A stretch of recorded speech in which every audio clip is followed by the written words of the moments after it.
Chapter 198. The man who was hit screamed in pain. Blood flowed down from the top of his head. He fell to the ground and rolled in pain in the middle of the aisle. At this time, everyone turned around and saw that the person who hit the man with the pole was a young girl in a ponytail tied with a black leather band. She looked to be in her 20s.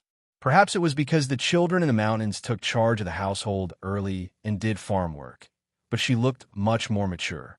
Her pair of black eyes were bright, and, at this moment, she was like a furious lioness, looking at the group of mountain men.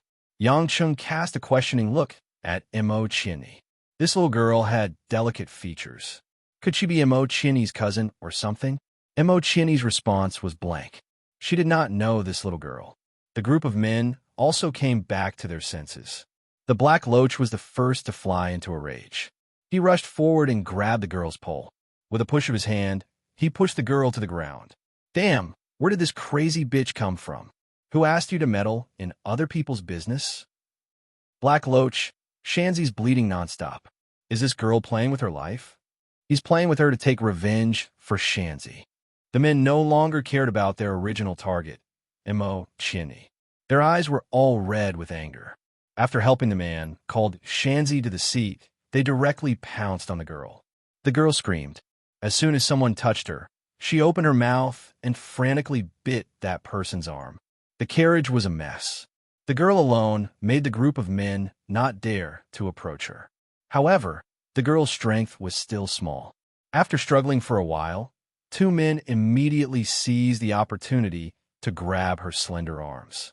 One of them pressed down on her head. No matter how much she struggled, it was useless. The black loach panted and roared. Damn, we touched this crazy bitch. If we don't make her pregnant, us brothers will suffer a great loss. Although the girl was being controlled, her pair of red eyes stared at the men as if she wanted to eat them up. Seeing that the little girl who helped was about to be defiled on the spot by these beasts, Mo Chinny anxiously wanted Yang Chung to save her. She knew that Yang Chung could easily do it. But just as he was about to ask Yang Chung to go over, he saw that Yang Chung had already walked behind the group of men. Yang Chung pushed the two men at the back. Hey, make way. Don't bother. I'll deal with you two later. The man roared. Yang Chung frowned and did not say anything else. He directly patted the back of the two men's necks. Before the two men could react, a huge pressure caused their legs to go weak, followed by a wave of dizziness, and they fell down on the spot. This time, the remaining four men at the front, including the black loach, realized that the situation was not right. They let go of the girl who continued to resist and picked up the nearest carrying pole to smash at Yang Chung. The atmosphere in the carriage suddenly became suffocating. Everyone watched this scene that made them tremble in fear, not daring to breathe. Yang Chung calmly raised his bare hands to block, and the two carrying poles that were smashing down were directly broken into two by the recoil force. The hands of the two men who had been smashed were numb. Without waiting for them to retreat, Yang Chung went forward and slapped them twice on the cheeks. The huge force directly caused their teeth to spit out along with blood. The two men fell to the side in a daze, swaying and unable to stand up. The black loach and the other man at the back were scared silly. They kept retreating until they shrank to the back of the carriage. Yang Chung slowly walked forward, turned around, and opened the carriage door. This kind of old-fashioned train traveled very slowly. After opening the door, the wind that blew and made a hoo-hoo sound mixed with the sound of the train wheels. However, it was not very strong. Furthermore, it was climbing a hill, so the speed was especially slow. Yang Chung pointed at the open door. Are you going to jump down yourself? Or do you want me to throw you down? The black loach's dark face immediately turned pale. Big brother. We were wrong. Please don't. Without waiting for the black loach to continue speaking, Yang Chung had already grabbed him by the collar impatiently and pulled him with an expressionless face. The black loach, together with the carrying pole, was thrown onto the grass outside. With the inertia of the carriage, he rolled a few times and was thrown to the back of the carriage. Yang Chung looked at the other man, whose legs were already numb and was gradually slipping against the wall of the carriage. He sighed. Looks like you don't have the strength to jump either. But without waiting for Yang Cheng to finish speaking, the man shouted, "No," and almost pounced out of the carriage door. As for the remaining few men, other than the pitiful fellow who had his head smashed and was unconscious, he was thrown onto the seat. The others were dragged out of the carriage by Yang Cheng, and the door was closed in the end.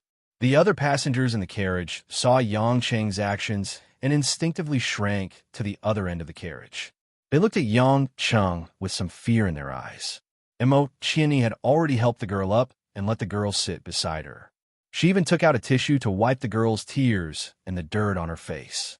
When Yang Cheng returned to his seat, the girl was obviously a little afraid of him. She stole a glance at Yang Cheng and immediately shrank back. She sat next to Mo Chiani with a restrained expression. "Yang Cheng, take out the corn sausage I prepared in the bag and let you eat some," Mo Chiani instructed. Yang Cheng smiled. "The girl's name is Ye. You guys talk fast. Her name is Ye. Her nickname is Ye. It sounds nice, right?" Mo Chiani affectionately touched Ye's ponytail. She liked this girl who dared to help even though she did not know her. Yang Cheng took out a few bags of snacks and put them on the table. Mo Chiani immediately gave them to Ye. Ye declined a few times in a low voice, but she could not stand Mo Chiani's stony face. She had to eat them in small bites. Gradually, Ye found that both Yang Cheng and Mo Chiani looked familiar, so she relaxed a little. She must be hungry. After a while, she ate 2 sausages and a bag of dried tofu. She did not let go of the soup on her fingers. Mo Chiani sighed softly and took out a tissue to gently wipe the corners of Ye's mouth. "Are you still hungry? Do you want some more?" Ye shook her head and said in a clear voice, "No, thank you, big brother and big sister. You don't have to be so polite with us. You helped us so much. It's no big deal to treat you to something," Mo Chiani said and intended to get her some food. Ye quickly stopped Mo Chiani. "It's really okay, big sister. If my mother knew that I was so cheeky, she would definitely beat me. You are so obedient. Who would bear to beat you?" Fortunately, those bad guys were thrown off the train. Mo Chiani said with a smile. Ye looked at Yang Cheng with some admiration. "Big brother, you are so strong. I have never seen a man with such great strength in our village." Yang Cheng smiled knowingly. That little strength just now was not great. If he really used great strength, he might have scared the little girl to death. "Ye, are you going home?" Yang Cheng had a good feeling about this simple little girl. She was also a girl from the countryside. Ye looked much more ordinary than Shen Rong, but she had the tenacity of a little female leopard, which made him admire her very much. Ye recovered from the tension at this moment. Seeing that the two were so friendly, she also relaxed a little. She nodded and said with a smile, "Yes, my hometown is in Kunshan village. It is a long way to go to the terminal station to go home." "Big brother, big sister, are you going there for vacation?" "Kunshan village." Mo Chiani's eyes lit up and her face was full of surprise. "Good year. So you are my little fellow countryman." Ye heard Mo Chiani's words and was stunned. "Big sister, you are also from Kunshan village?" "Yes, I was there when I was a child. But then I went to Zhonghai to study and work. This is the first time I have been home in more than 10 years. We are really fated." Mo Chiani was even more happy. Ye was also excited. "Big sister, which village are you from?" "I am from the South village." "What about you, big sister?" Mo Chiani said with a little regret. "So you are from the South village." "I am from the North village. I guess you don't know the people in my family. When I left home, you were still very young. But it is only 2 mountains away. When I go home, we can still meet again." All of a sudden, they met a fellow countryman. Moreover, it was such a gratifying scene. The 2 women, one big and one small, had a lot of topics to talk about. When Yang Cheng saw Mo Chiani's happy expression, he was also quite emotional. When he first returned to Huaxia, even if he didn't know where he was born and only knew that he was from Huaxia, he would have a strong sense of belonging. It could be imagined that for Mo Chiani, who had been away from her hometown for more than 10 years, it was very urgent for her to return to her hometown. Because Mo Chiani had not returned to Kunshan village for many years, she was anxious to understand a lot of new things from little Ye's side. Unknowingly, The two of them talked for more than an hour. During the conversation, they learned that it began to sell local products in the mountains to support her family before she finished middle school. At first, she worked with her mother, but since last year, she has been carrying the burden by herself. Gradually, she became familiar with Yang Chung and Mo Chinny. She called them Big Brother Yang and Big Sister Mo very smoothly. In the end, Year's mouth was dry and her voice was slightly hoarse. Mo Chinny realized that she had said too much. She embarrassedly took out a bottle of mineral water and let Year moisten her throat. Seeing Year drinking water carefully, Mo Chinny's eyes were full of love, just like a mother looking at her daughter. Year, you were so brave. It was so dangerous just now. Other men didn't dare to come up, but you dared to hit people with a pole. Is this what your mother taught you? Year's face was a bit strange. She twisted the cap of the mineral water bottle and shook her head. Her eyes showed a bit of pain. When I see those people, I can't help it. I hate them. I hate them so much that I want to kill them. Chapter 199. The girl's words were deep, as if they were full of countless bitter memories, and those who heard them would be moved. Yang Chung frowned and asked tentatively, Year, did you? Just as he was about to ask, Mo Chinny reached out and slapped him. What are you talking about? How can you ask a girl like that? Mo Chinny said discontentedly and reached out to hold Yezi's hand. Year, don't say it if you don't like it. Just pretend I didn't ask. Yezi forced a smile and looked at Mo Chinny gratefully, saying, Sister Mo, don't blame Brother Yang. It's okay. I've never been bullied by them. Mo Chinny breathed a sigh of relief and said with a smile, You scared me. If that's the case, I'll definitely help you with the lawsuit. Yezi was full of loneliness and whispered, It was my mother. What? Mo Chinny, who was very happy just now, was stunned on the spot. Yang Chung was also a little surprised. Yezi smiled bitterly and said, That was a long time ago. My mother was also on this train. She was bullied by some people at that time, and then she gave birth to me. Yezi's words were very low, but her face was very calm, as if such a misfortune was just talking about someone else and had nothing to do with her. Mo Chinny couldn't help but have tears in her eyes. She pitifully hugged Yezi and said, You and your mother must have had a hard time. It's not hard on me. Mom couldn't get married when she had me. She even had a falling out with my grandmother and raised me alone. I feel sorry for her. Yezi finally sobbed, her tears wetting her collar. Mom used to take me to the city to sell some mountain goods. I know she was in pain because every time she took this train, she would think of the past and couldn't sleep at night. She would even cry in bed so that I wouldn't hear her. That's why I insisted on selling by myself. Although I didn't sell as much, it made me feel better. Yezi finally sobbed, her tears wetting her collar. The air in the carriage was a little stuffy. Yang Chung opened the window a little to let in the mountain breeze so that it would be more comfortable. Year's life experience reminded Mo Chinny of the gloomy past of the same age. Both of them were lost in thought and didn't talk anymore until they got off the platform. The train station in the small town was very simple. It was just a dilapidated building that sold tickets. An old man stood outside to maintain order. In fact, it was as if there was no station at all. Since they were going to the same place, Yezi was held by Mo Chinny and went to the station to the Kunshan village together. In fact, if she hadn't met Yang Chung, Yezi would have walked until late at night and walked back to the mountain. Although the ticket was cheap, it was her hard-earned money, and the little girl was reluctant to spend it. At this time, it was already evening. It seemed that a mountain rain was coming. The sky was gray, oppressing the slightly monotonous border town. Although it was getting dark, Mo Chinny had promised her mother that she would be home tonight, so they didn't stay overnight in the town. The three of them simply ate some eggs and egg pancakes bought at the roadside stalls. Under the guidance of Yezi, they came to a station with a simple plastic shed and a cement platform. Yezi was a little nervous. She walked back and forth while waiting for the bus. In the end, she couldn't help saying, Sister Mo, I'd better walk back. I've eaten your dinner, so I can't take your ticket money. The ticket was only 5 yuan, which was the price of a bottle of ordinary banknote in Zhonghai. In the eyes of this girl who was less than 20 years old, it was an unbearable kindness. Chini pretended to be angry and said, "Do you not want to go back with us?" No, I just feel embarrassed." Yezi whispered. Chini couldn't help but reach out and pinch Yezi's face. "Seeing you is like seeing me in the past. Although I was younger than you at that time, I still feel very close. Don't feel too bad. Just treat me as your sister. It's my duty as a sister to take care of her younger sister." Yezi bit her lip and couldn't say anything. She could only nod obediently.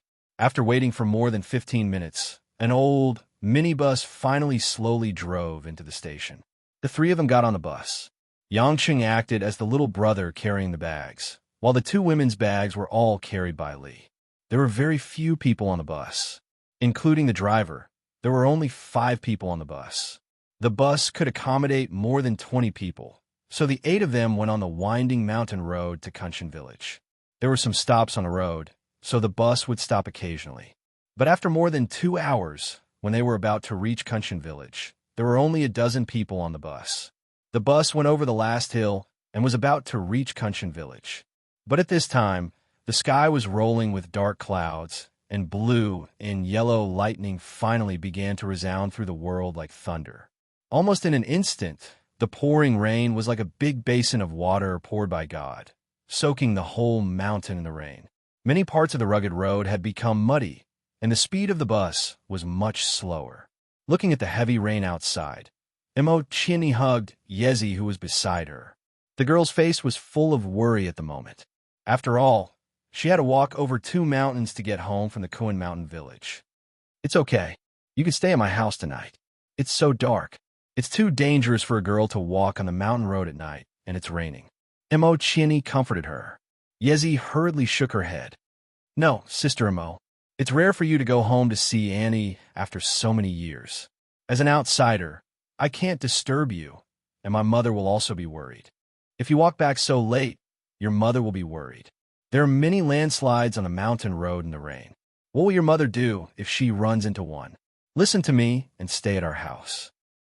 Chini said firmly.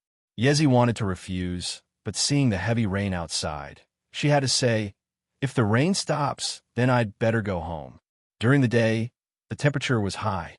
At night, after the rain, the mountain became foggy. Fortunately, there was no traffic on the road. The bus arrived at Kunshan village and stopped. Finally, it was safe. Yangcheng got out of the bus first, opened an umbrella brought by Chini, and led the 2 women to get out of the bus. Because the ground was muddy, it was easy to fall, so they were extra careful. After getting out of the bus, Chini found that there was only one umbrella for the 3 of them. The rain kept falling, and the 3 of them couldn't all huddle under the umbrella. She couldn't help but look at Yangcheng. Yangcheng understood, and without hesitation, he put the umbrella in Chini's hand.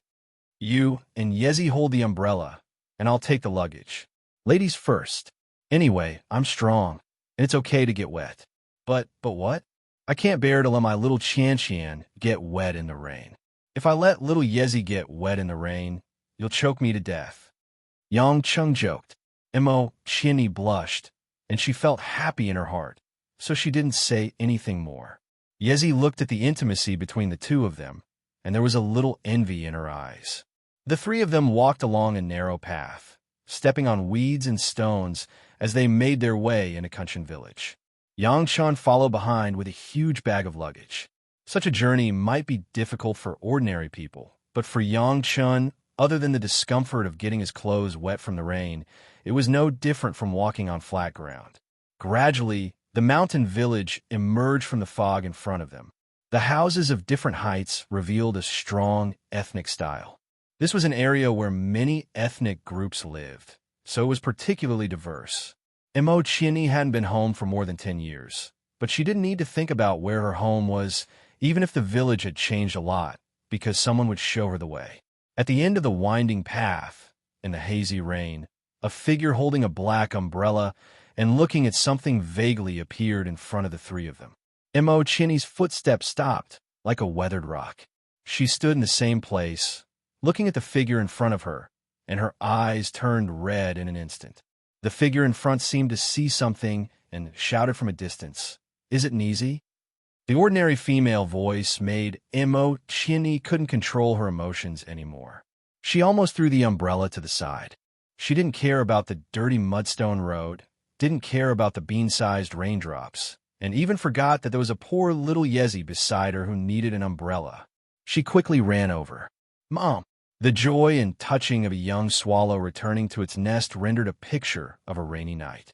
They didn't expect that Mo Chinny's mother, Ma Guifeng, would come to the entrance of the village to welcome them in such a heavy rain, and the sky was dark. It seemed that it wouldn't be for a while. Poor parents all over the world. When Yang Cheng and Yezi came to the front, Mo Chinny had already hugged her mother, Ma Guifeng, and sobbed. Ma Guifeng didn't throw the umbrella away like Mo Chinny did. She straightened her arm and held the umbrella for Mo Chinny. The beautiful outline of her youth could be seen on her wrinkled face. Tears flowed down, and it was hard to tell which drop was tears and which drop was rain. Ma Guifeng, who was wearing a purple-red tailored fabric, was holding her daughter in a fashionable sportswear. The colors were so incompatible, but at this moment, they seemed so harmonious. Yang Cheng took the umbrella that Mo Chinny threw away and held it for himself and Yezi. In fact, it didn't make any difference whether he held it or not. His whole body was dripping with water, and not a single part of him was dry. When the warm hug between the mother and daughter ended, it was already more than 10 minutes later. The two separated and looked at each other silently for a while. They didn't say anything, but smiled knowingly. Obviously, the mother and daughter knew that there were thousands of words that they couldn't say. Ma Guifeng wiped her tears and smiled awkwardly at Yang Cheng and Yezi. "Look at us, mother and daughter. We almost forgot you. You must be Yang Cheng's son-in-law. Nizi told me about you on the phone. You're so handsome." Handsome? It seemed that it was the first time someone said that she was handsome. Could it be that the more a mother-in-law looked at her son-in-law, the more she liked him? But it was the first time. Yang Cheng didn't expect that one of his mothers-in-law would call him son-in-law so easily. But he was also a cheeky person, so he directly laughed and agreed. On the other hand, Mo Chinny rolled her eyes at him, looking both happy and annoyed. Seeing that Ma Guifeng was looking at Yezi with a little doubt, Mo Chinny explained, "Mom, this is a girl from the South Village. She came back from the same way as us.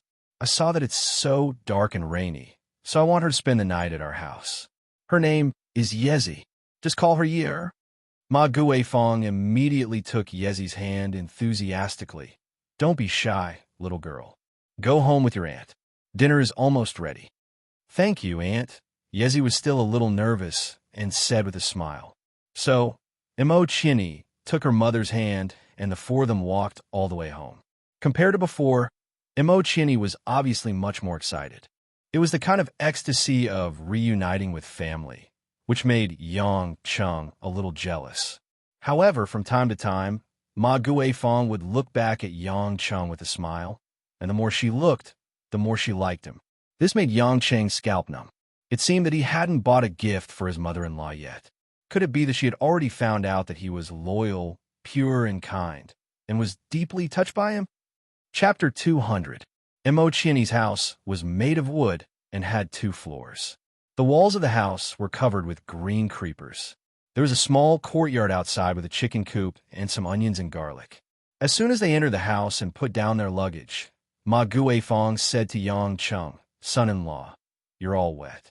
You'd better dry yourself and change into clean clothes. Tonight, you'll sleep with Lizzie in the room on the east side of the 2nd floor."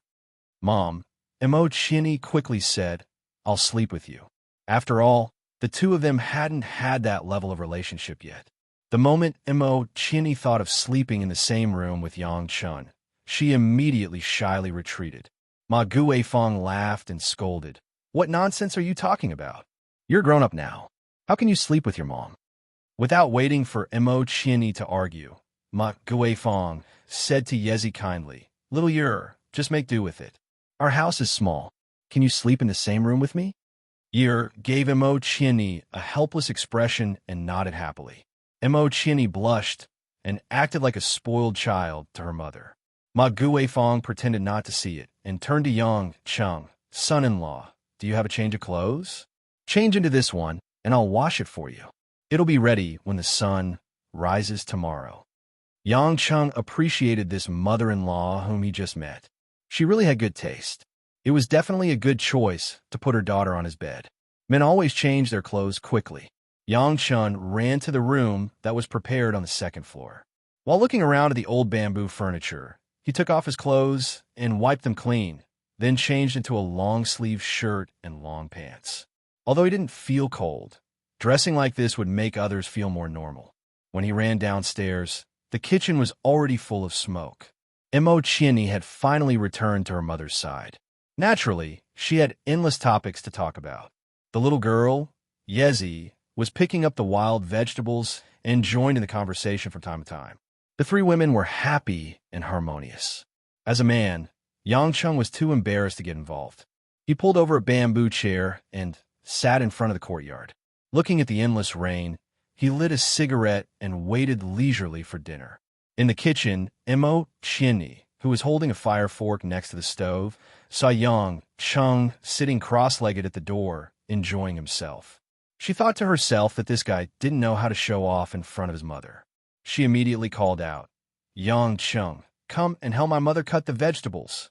Before Yang Chung could stand up, Ma Guifeng immediately told Yang Chung to sit down and said to Mo Chieni, "You little girl, who calls a man into the kitchen? Don't be sensible." Mo Chieni was rebuked by her mother. She pouted and didn't speak. Yang Chung saw that Mo Chieni, who was usually a strong woman, was defeated like a little girl. He was very amused and sat in his seat and laughed. "Mom, look, he is laughing at me." Mo Chieni complained to Ma Guifeng in a low voice. Ma Guifeng looked at Yang Chung and smiled with satisfaction. She whispered to Mo Chieni, "I was worried before what kind of son-in-law you found for me. Now I can rest assured. Son-in-law Yang is a good man. I can rest assured if you live with him." "Really?" Mo Chieni was surprised that she passed the review so quickly. She asked with shyness and joy, "Mom, how did you know? On your way back, he carried such heavy luggage for you all by himself, and he didn't even hold an umbrella. When we were at the entrance of the village, he stood there drenched and didn't complain. He didn't try to curry favor with his mother-in-law, nor did he put on a high attitude. This kind of man is simple and reliable. So, I'm very satisfied with the son-in-law you chose." Mo Chieni listened and looked at Yang Chung, who was sitting at the door and proudly raising his eyebrows. Her heart was filled with sweetness. Suddenly, she felt that there was nothing to be depressed about. In all honesty, Yang Chung didn't know that Ma Guifeng thought so highly of him. In Yang Cheng's eyes, carrying the luggage and getting drenched in the rain weren't troublesome at all. So, he naturally wouldn't complain. As for flattering his mother-in-law, it's not that he didn't want to, but he really didn't know how to. He was afraid that he would make a mistake. The three women talked as they cooked, and they were quite efficient. Soon, they came out with 5 or 6 plates of food. Mo Chieni suggested that they put the square table at the door so that it would be cool. That way, it wouldn't be stifling inside the house. Therefore, the 3 women and 1 man sat around the table under the eaves. The 40-watt tungsten light bulb in the room gave off a dim yellow light. On the table were pheasants, wild vegetables, and other common dishes of the mountain people. At a time when other people had already fallen asleep, they were eating supper that was not too late. Ma Guifeng took out a big plastic soda bottle from somewhere and said with a loving smile, "Here, this is the rice wine that your mother brewed last year. It's not bad. I was about to finish it, but I knew that you were coming back, so I kept it." Yang Chen couldn't help but laugh in his heart. "Great, she had become your mother." Mo Chieni said in surprise, "Mom, you still drink? I remember that you didn't drink before." "Sigh, it's been more than 10 years. You're a big girl now, and your mother has changed too. I have nothing to do alone, so I drink to relieve my boredom." Ma Guifeng said this casually, but in Mo Chieni's ears, it made her nose sour. She felt that she hadn't been able to spend time with her mother. She said faintly, "I'm sorry, Mom." Ma Guifeng smiled and poked Mo Chieni's forehead. "Silly girl, there's nothing to be sorry about. Now that you're rich in Zhonghai, your mother has a lot of face. Everyone praises me for having a good daughter. I'm just a little bored alone. It's not like I don't have food to eat or clothes to wear. Yezi didn't drink and ate obediently. Yang Chung and Mo Chini poured a small glass each. Speaking of the past, Mo Chini remembered something important and hurriedly asked, "Oh right, Mom, is Jean Fugue back?" It had been a long time since she paid attention to her stepfather, who had brought her so much trouble. Speaking of Zhang Fugue, Ma Guifeng's hand paused for a moment. She sighed softly and said, "A few days ago, I heard from someone who came back that he was chased by a few loan sharks. There was no news of him after that. Because Zhang Fugue had already signed the divorce agreement, coupled with his fear of Mo Chini and Yang Chung, he didn't have the guts to run back home to ask for money, so the possibility of him coming back was indeed very small." Mo Chini breathed a sigh of relief. She raised her glass and said with a smile, "Mom, I toast you. You can finally live a stable life." Ma Guifeng also raised her glass with a smile and said with some emotion, "Yeah, it's all in the past. In the blink of an eye, my daughter is going to get married. I'm also old. Son-in-law Yang should also try his luck." Yang Chung naturally couldn't wait to have a toast with his future mother-in-law.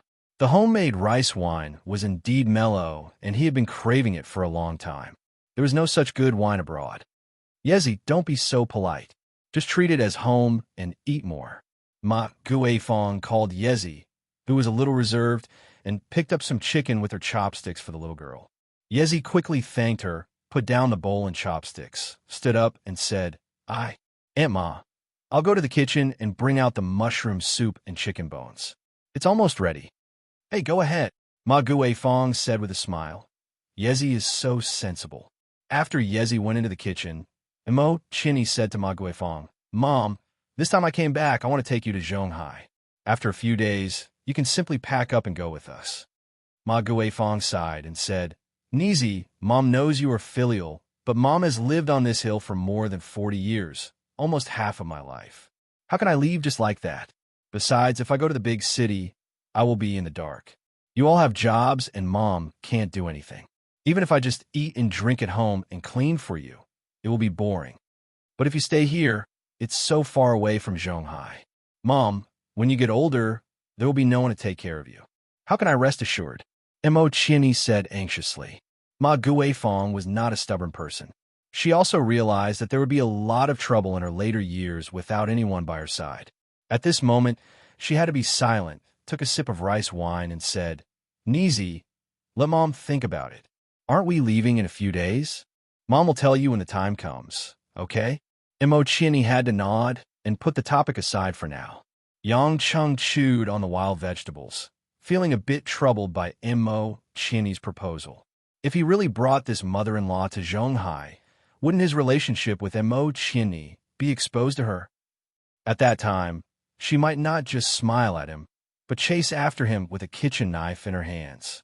However, filial piety to the elderly was a must, so Yang Chung could only swallow his bitterness. Who asked him to be open-minded and tolerant? At this time, Yezi came out of the kitchen with a clay pot. She put a pot of soup made of wild mushroom and chicken bones on the table, and a charming natural fragrance immediately spread. Ma Guifeng picked up the spoon and took Yezi's bowl. She scooped a bowl of soup for Yezi with a smile. "Come on, Yezi, you've worked hard. Drink a bowl first, and I'll give Mr. Yang a bowl too. These wild mushrooms were newly picked today, and they're very fresh. Drink more soup." Because the weather was cold, the hot soup was really tempting. Soon, the four of them drank 1 or 2 bowls. The warm soup moistened their stomachs, and it was very comfortable. The four of them were about to pick up their chopsticks and continue to eat and chat, but unexpectedly, the big wooden door of the courtyard was knocked. Knock, knock, knock, knock. The outside of the wooden door was connected to an iron ring, and the iron ring was knocked continuously. "Why is there someone here so late?" Mo Chini asked doubtfully. Ma Guifeng was also puzzled. "Who's outside?" she asked, but still no one answered. There was only a knock-knock sound. A strange smile flashed across Yang Cheng's face. "We'll know when we go and see. Maybe it's not a human, but a ghost?" "What nonsense are you talking about? Where did the ghost come from?" Mo Chini pushed Yang Cheng discontentedly. In fact, she was a little afraid of the gloomy and cold environment at the moment. I'll go open the door. Yizi was brave enough to volunteer. She put down the bowl and chopsticks, ran out of the eaves, and ran to the door in the rain. At this moment, the mother and daughter, Ma Guifeng and Emo Qianni, who were sitting at the table, suddenly held their foreheads at the same time and shook their heads in pain. "Why do I want to sleep?" Emo Qianni murmured and directly fell on the table with a bang sound. She actually fell asleep. Bang! Ma Guifeng also suddenly fell on the table, and for a moment she even brought the wine glass on the table to the ground. Fortunately, it was made of wood, and the glass made a sound, rolled to the side, and did not break. Seeing that both mother and daughter had fallen asleep, Yang Cheng was not too excited, but looked at the door. At this moment, Yizi, who ran to the door, happened to open the wooden door. Chapter 201. By the time the dim yellow light in the house shone on the door, it was already pale and powerless. It could only vaguely illuminate the silhouette of the person walking in. After he opened the door, he stood at the corner of the courtyard with a calm expression. He did not make a sound, as if he had changed his soul. His entire temperament had changed completely. One by one, figures dressed in all kinds of black tight-fitting clothes walked in through the doorframe. The only uniform of this group of people was a pair of thick, black leather military boots. In front of Yang Cheng, there were 7 men with different expressions on their faces. Some were curious, some were excited, and some were playful. But one thing was clear, they were definitely not easy to deal with. The one walking at the front was a man with fair skin and a well-proportioned body. His aquiline nose was his most prominent feature. If there was anything special about him, it would be the look in his eyes that Yang Cheng did not like. It was a look that said, "Everything is under control," a look that made people feel helpless. The man with the aquiline nose walked forward and extended his hand to Yang Cheng.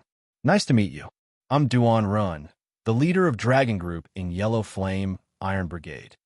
Yang Cheng extended his hand and gave him a simple handshake. "Yang Cheng, Yulei International's men's section. Why don't you tell me your true identity?" Duan Ren asked with a sinister smile. "The creator of Zero, the inheritor of Hades' ring," Duan Ren said smoothly. "Let's not talk about other identities. You won't deny these 2 identities, right? Let's not talk about other identities, but I'm sure you won't deny these 2 identities, right?"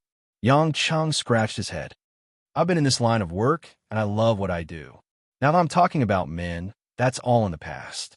Why bring it up? If I don't bring it up, our conversation won't continue." Can we not continue?" Yang Cheng asked with a smile.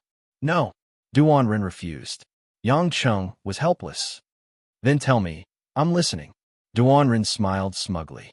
"This is the first time we've met. As the team leader, allow me to introduce you to my team members." At this moment, the rain was still falling from the sky, but the group of people had no intention of hiding from the rain. They stood in the rain in the dark night, watching Yang Cheng drink and eat. Duan Ren introduced his team members one by one. In Tsunami, there was a middle-aged man wearing gold-rimmed glasses who looked like an office worker. He was the deputy team leader and was mainly in charge of science and technology logistics. Cannon, a man with a full beard, a strategic assaulter, an expert in firearms and large-scale machinery operation. Bigfoot was a square-faced man in his 30s. He was an expert in close combat, rear guard, and support. Amidst the violent winds, there was a handsome young man with spiky hair. Because of his excellent qigong, he was good at tracking and fighting. Night Wolf, a tall, dark-skinned man with a gloomy expression. He was a strategic sniper who could hide without a trace and carry out a fatal strike. When he introduced Yezi, who was standing at the door, Duanren paused for a moment and consciously said, "Yezi, you should tell His Majesty Pluto yourself." Yezi looked at Yang Cheng with a slightly unnatural expression, but still said coldly, "Codename, Yezi. He is good at espionage and communication." Yang Cheng smiled meaningfully. "Your acting skills are indeed excellent. I didn't realize something was wrong until you guys appeared at the door. It's a perfect arrangement and perfect acting skills. Especially the stories that Yezi told me before, I still feel that they're not fake. Perhaps this is the highest level of acting. You know it's fake, but you still feel that it's real. Yezi listened to Yang Cheng's words and bit his thin lips in silence. Thank you for the compliment, but there must be something that His Majesty Pluto didn't think of. Duanren smiled and looked at Nightwolf. Nightwolf nodded and said in his voice, "Do you still remember this voice?" Yang Cheng was stunned. Nightwolf's voice was actually the voice of the man called Black Mudfish on the train. This discovery made Yang Cheng a little surprised. At this moment, Nightwolf only needed a simple look to know that he was a professional trained agent who was proficient in fighting techniques. However, the black mudfish he saw at that time was completely an old farmer, a rough mountain man. Yang Cheng applauded sincerely. As far as I know, the Yellow Flame Iron Brigade is divided into Dragon Group and Group of 8. Although the Dragon Group has more than 100 people, because of the lack of individual combat power, the Group of 8 with over 100 people are on equal footing with the world's top agents. But now it seems that Group of 8 is still inferior to the Dragon Group in many aspects. At least those people in Group of 8, no matter how they pretend, they probably can't pretend to be agents to the point where I can't tell they are agents, but you guys can do it. To be able to hide from Pluto's eyes, I feel very surprised, but it's reasonable. After all, our Dragon Group has the most elite equipment. Just as Duanren finished speaking, the remaining man who was not introduced snorted coldly. The man's hair was a little long, dragging below his neck. His face was as sharp as a knife, his body was tall and sturdy, and there was a cross-shaped scar below his left eye. Be smug, what are you pretending for? I, Old Long, despise people like you the most. Duanren stared at the man fiercely. Sky Dragon, don't forget that I'm the chief commander of this mission. Don't challenge my limits. You think I like to be vexed by an idiot like you? I, Old Long, want to fight with this Yang. A while ago, Grey Robe said that he's stronger than me, Old Long, but I'm not convinced. If it wasn't for that, we, the Group of 8, wouldn't even bother to participate in your Dragon Group's mission. As he spoke, Sky Dragon grinned at Yang Cheng. Yang, after this mission, you must fight with me, Old Long Grey Robe. That old man insists that you're stronger than me. I don't believe it if I don't beat you. We'll talk about it when the time comes. Yang Cheng laughed in his heart. So this guy with a thunderous voice was Sky Dragon, one of the Group of 8. According to the information in his memory, this person was a disciple of Shaolin since young. He cultivated Buddhist internal strength and was also a practitioner of Shaolin's orthodox Dragon Claw hand. In terms of moves, it could be said that it was flawless. Unless one's strength was more than double his, it was impossible to break his Buddhist Dragon Claw hand. He was also known as the strongest person in the Group of 8. But he didn't expect that the old man who followed Lin Jigua, who was also Lin Ruoshi's grandfather, Grey Robe, was really one of the Group of 8.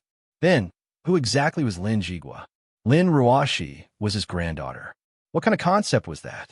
On the other side, Duanren seemed to have no good way to deal with Sky Dragon, so he could only ignore him for now. He turned to Yang Cheng and smiled evilly. Your Majesty Pluto, in order to make a deal with you, we set up a trap. I hope you don't mind. Yang Cheng pointed to Ma Guifeng and Mo Qianni, who were already lying on the table. If you have something to say, just say it. Why did you let my woman and mother-in-law take drugs? This is also for the sake of insurance. I don't like to make empty promises. It's better to have something to rely on before negotiating. Don't worry, it's a newly developed anesthetic that can make the user's brain go into a coma for a certain period of time. It will not cause harm to the human body. Duanren explained slowly. Of course, if the antidote is not obtained after a certain period of time, then the user is likely to become a plant patient. Yang Cheng's eyes instantly turned cold. He looked at Yezi, who was silent on the side. Year, is what he said true? Yezi's body trembled. She avoided Yang Cheng's eyes and said, Team Leader Duanren is telling the truth. You put the poison in the soup, right? Yes, I took the antidote beforehand. Although we know that this kind of drug is not a threat to you, they're different.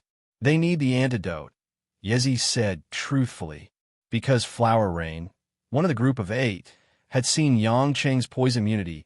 The Yellow Flame Iron Brigade already knew the information that Yang Cheng's body was not afraid of poison. After listening to Yezi, Yangcheng more or less understood what had happened.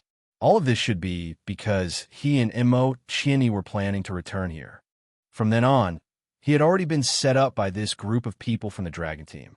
On the train, through Night Wolf's disguise as a Black Loach and Yezi's performance of Imaginary Yi, Yezi gained the trust of Yangcheng and Imo Chini. It just so happened that it was raining, so Yezi did not need to find any excuse to stay at Imo Chini's house, which made her acting even more perfect. After all, she was a member of the Dragon Team, not an ordinary secret agent. No matter how good Yangcheng's eyesight was, he could not tell that Yezi, who was acting perfectly, was a spy. The bowl of mushroom soup just now allowed her to easily drug Yezi without being suspected by Yangcheng. Otherwise, with Yangcheng's almost instinctive observation skills after so many years, how could an ordinary secret agent reach this step? Even if he could drug Ma Guifeng, he would not be able to drug Imo Chini, who had always been by Yangcheng's side. Although he did not know what the Dragon Team's real plan was, the woman he cared about and his mother-in-law had already been taken care of, and the antidote had to be obtained through them, so he had to obediently cooperate with them. Of course, this was all part of the Dragon Team's plan. Yangcheng did not plan to forcefully destroy this situation. Although the two women were poisoned, it was not a difficult matter for Yangcheng, but Yangcheng did not want to fall out with the Yellow Flame Iron Brigade. Looking at the situation, they must be trying to get some help from him. So Yangcheng decided to listen first. Seeing that Yangcheng did not speak and was deep in thought, Duanren thought that Yangcheng was at his wit's end. His face became more and more proud. After all, he was the one who came up with the plan. No matter if it was Pluto or the mastermind behind Zero, when they returned to Huaxia, no matter if they were dragons or insects, wouldn't they still have to hide? Duanren laughed coldly in his heart, but his face was calm. He said, "I think Your Majesty Pluto has more or less understood the current situation. Then, let me briefly explain. This time, I hope that Your Majesty Pluto can help us complete the mission together." Yangcheng slowly poured himself a cup of rice wine and sighed. Speak. Chapter 202. The mist was boundless, and the mountains were as dark as ink. Half an hour later, close to midnight, a silver-black armed helicopter silently took off vertically from a mountain forest. The Kuan Mountain village that had already left was a few kilometers away. The helicopter turned and flew toward the deep darkness in the southwest direction. In the blink of an eye, it was hard to distinguish it with the naked eye. The pilot of the helicopter was the deputy leader of Dragon One's team, Tsunami. In the co-pilot seat was the coordinator, Leaf, who was also the only female in the team. At this time, Yezi had already changed out of the red overcoat worn by rural women in the mountains. She was wearing a black night suit and had restored her usual makeup. She had transformed from a pure mountain girl into a beautiful, serious agent of the Dragon Group with beautiful features. In the back of the cabin, Yangcheng leaned on a chair. Beside him was Duanren, who had been talking nonstop about the mission since he boarded the helicopter. Behind them, the other members of the Dragon Team were all resting with their eyes closed. Only the 8 groups of heavenly dragons were snoring, as if they were not afraid of anything, and even God would not disturb their sleep. After listening to Duanren's series of explanations, although it was very complicated and Duanren even added some cultural knowledge from time to deliberately make Yangcheng feel that he was very cultured, Yangcheng had a rough idea of why Dragon Group had painstakingly invited him into their trap. The main purpose of this mission was to intercept a group of people who intended to smuggle the Dharmakaya of Vairocana out of Huaxia's borders. According to the teachings of Tibetan Buddhism, the Dharmakaya of Vairocana had an important position in the teachings. Only the Dharma passed down from the Vajra head of Vairocana could be affirmed as orthodox. Without the Dharmakaya golden statue that was said to have been infused with the power of countless living Buddhas since ancient times, the followers of Tibet would not be able to affirm the orthodox position of the ruler of Tibet. In such a fanatical religious area, the lack of the foundation of faith would be tantamount to the danger of the whole area falling apart. The importance of territory was self-evident. However, the situation this time was extremely special. The person who intended to steal the Dharmakaya was none other than the Buddhist tantric elder in charge of worshipping the Dharmakaya, Master Dansheng. Reverend Dansheng was not an ordinary living Buddha of Tibet who preached the teachings of Buddhism and worshipped the Buddha. He had inherited many strange martial techniques from the Tibetan esoteric Buddhism sect, and was a Buddhist monk with a profound cultivation base. If it was just Master Dansheng, then so be it. If worst comes to worst, I'll just send the dragon team to surround him and intercept him. I'll be able to defeat him and take back my avatar. However, the betrayal this time also involved the Tantric Buddhism sect's 4 great Dharma kings, who had always been on good terms with Venerable Dansheng.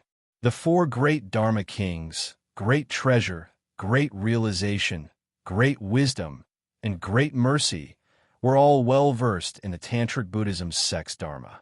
Their cultivation bases were profound, not inferior to Venerable Dansheng's. The 5 Tantric monks had planned to steal their Dharmakayas out of the country. If it were not for the fact that the Dragon Group had been monitoring them, they would not have been able to stop them in time.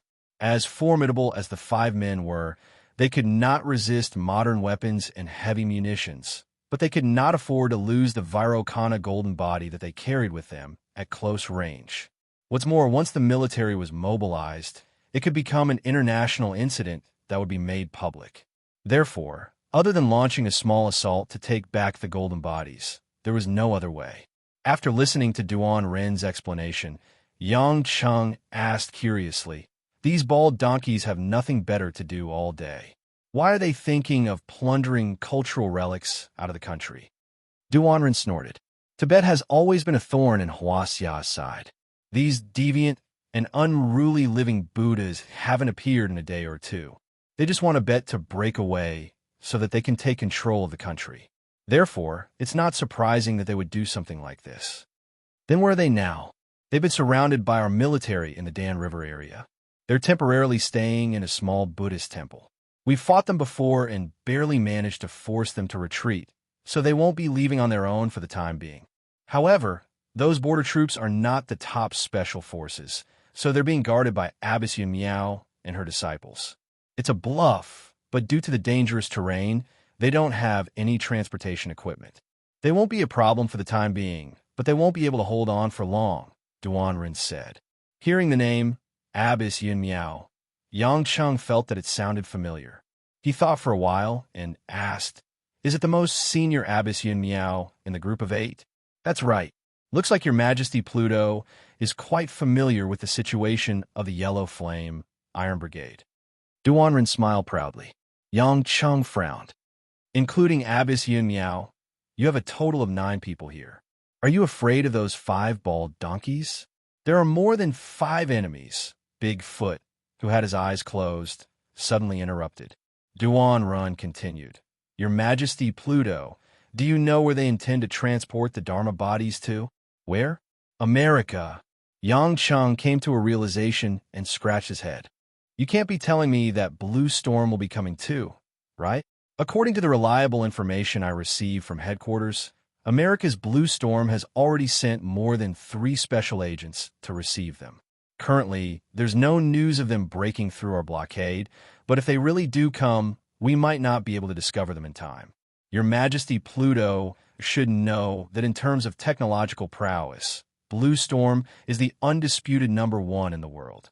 When the time comes, according to the strength of Blue Storm's special agents, even though we have 9 people as our core team, Leaf and Tsunami are non-combatants. Our chances of winning are slim." Duan Ren's tone was unusually serious. "Doesn't your dragon team have more than 100 people? Why don't you call more people?" Yang Cheng asked with a smile. "What do you know?" Big Beard Cannon shouted. "Our dragon team only has about 100 people. We have to take into account the safety of millions of square kilometers of the country, and we don't even include those who are stationed abroad. How can we mobilize so many people at once?" The black-faced Night Wolf said in a low voice, "Cannon, show some respect to Hell King's pavilion." "Respect my ass. Isn't he just a piece of trash that we swindled? I really don't understand why the organization needs this guy's help. It's better to call a team of special forces. At least they can fire a few armor-piercing bullets." Cannon said in disdain. Cannon, you're the one who got your brain blown off. Blue Storm is famous for its ability users paired with high-tech firepower. You're sending special forces to play with firearms. Aren't you just giving them snacks? Fearscale said with a smirk. They're just a bunch of crooked people. Do they think they can be called ability users just because they turn into something that's neither human nor ghost? They're just genetically modified fakes. What's there to be afraid of? When it comes to shooting, I, Cannon, am not afraid of anyone. The group of Dragon team members started arguing about who was stronger and who was weaker. Yang Chung found it boring and turned to ask Duan Run, Leader Duan, you tried so hard to get me here just to help you deal with Blue Storm? Duan Ren's face lit up as he talked about the plan. I hope Your Majesty Pluto won't blame me too much. I had no choice. After applying to the organization, I came up with a series of plans. When this is over, you'll give me the antidote, right? My woman and mother-in-law are lying on the bed at home. I'm afraid I'll catch a cold if it goes on for too long. Yang Chung said gloomily. Before leaving, Yang Chung carried Mo Chinny and Ma Guifeng upstairs. He stuffed them in a bed and locked all the doors before leaving with the Dragon team. Duan Ren nodded. Of course. Once this is over, I definitely won't bring any trouble to Your Majesty Pluto's family.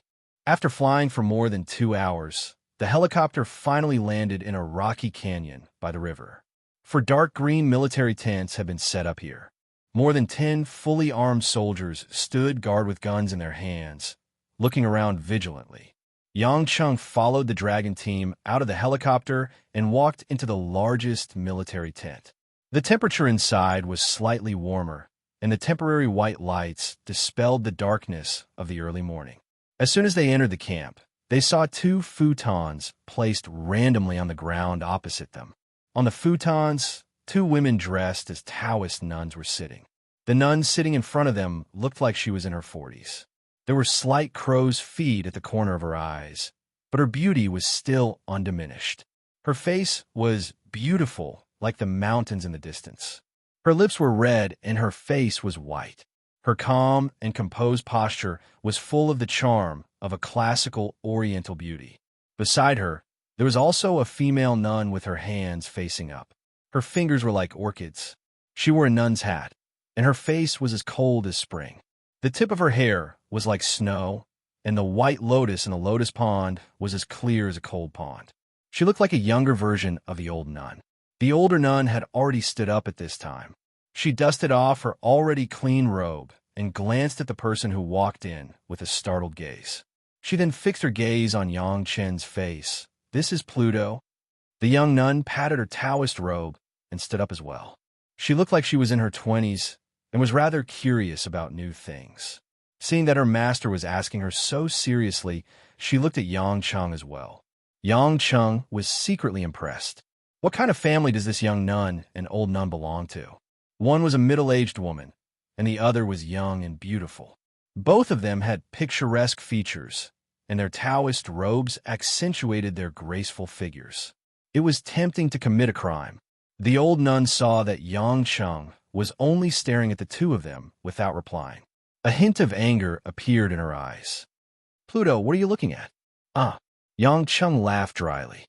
This must be Abbess Yun Miao. I'm looking at you and this young master. What's there to look at?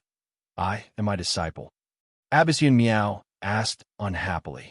Duan Ren and the other members of Dragon Group were nervous. They knew that Abbess Yun Miao had a bad temper, and Sky Dragon was laughing at the side. Yang Chung, on the other hand, wasn't too reserved. He joked, Abbess Yun Miao really takes good care of yourself. What kind of cosmetics do you usually use? Introduce me? Or give me a secret formula? You don't know, but I'm working in a fashion company now, and I also produce cosmetics. It's just that I don't have a good formula. Looking at Abbess Yun Miao, I'm sure you take good care of yourself. Why don't we work together and introduce a new product, then we can split the profits? Yang Chung was just casually saying a few words, but Abbess Yun Miao obviously thought that Yang Chung was teasing her.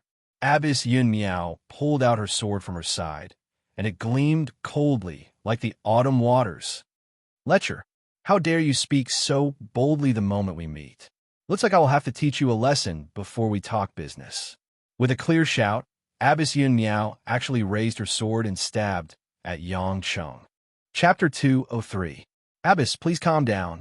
Seeing how Abbess Yun Miao was so hot-tempered that she would attack as soon as they met, the members of Dragon Group started to get nervous. Duanren called out, but Abbess Yun Miao didn't seem to hear him at all. A ray of sword light shot towards Yang Cheng's throat. This is going to kill me. Yang Chung laughed bitterly in his heart. He didn't expect the monk to be so agitated. However, he didn't panic in the face of such an aggressive attack. Instead, he dodged to the side, and to everyone's surprise, he appeared behind Abbess Yun Miao. Abbess Yun Miao's sword missed.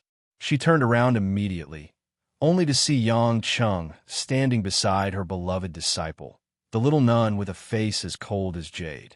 The little nun's eyes were wide open, filled with fear. Being stared at by Yang Chung in a daze, her beautiful face flushed red. "Patron, patron," the little nun murmured in fear. Yang Chung felt that this was very interesting. This little nun's gaze was like the purest and most flawless fine jade. Her entire body was filled with a natural and transparent aura. If it wasn't for the fact that she lived in the mountains for many years, she definitely wouldn't be this extraordinary. "Little girl, how old are you?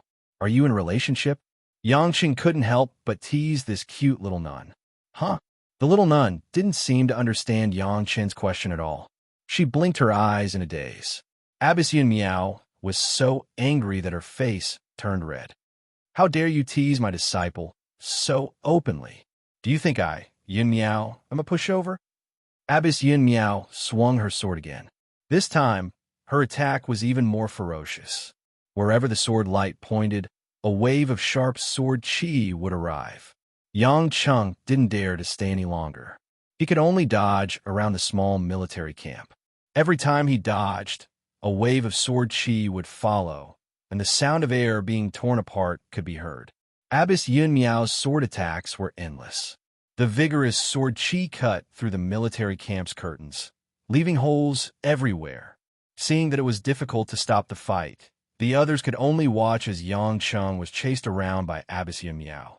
In an instant, the military camp was in chaos. The little nun, on the other hand, looked at her master chasing that strange man.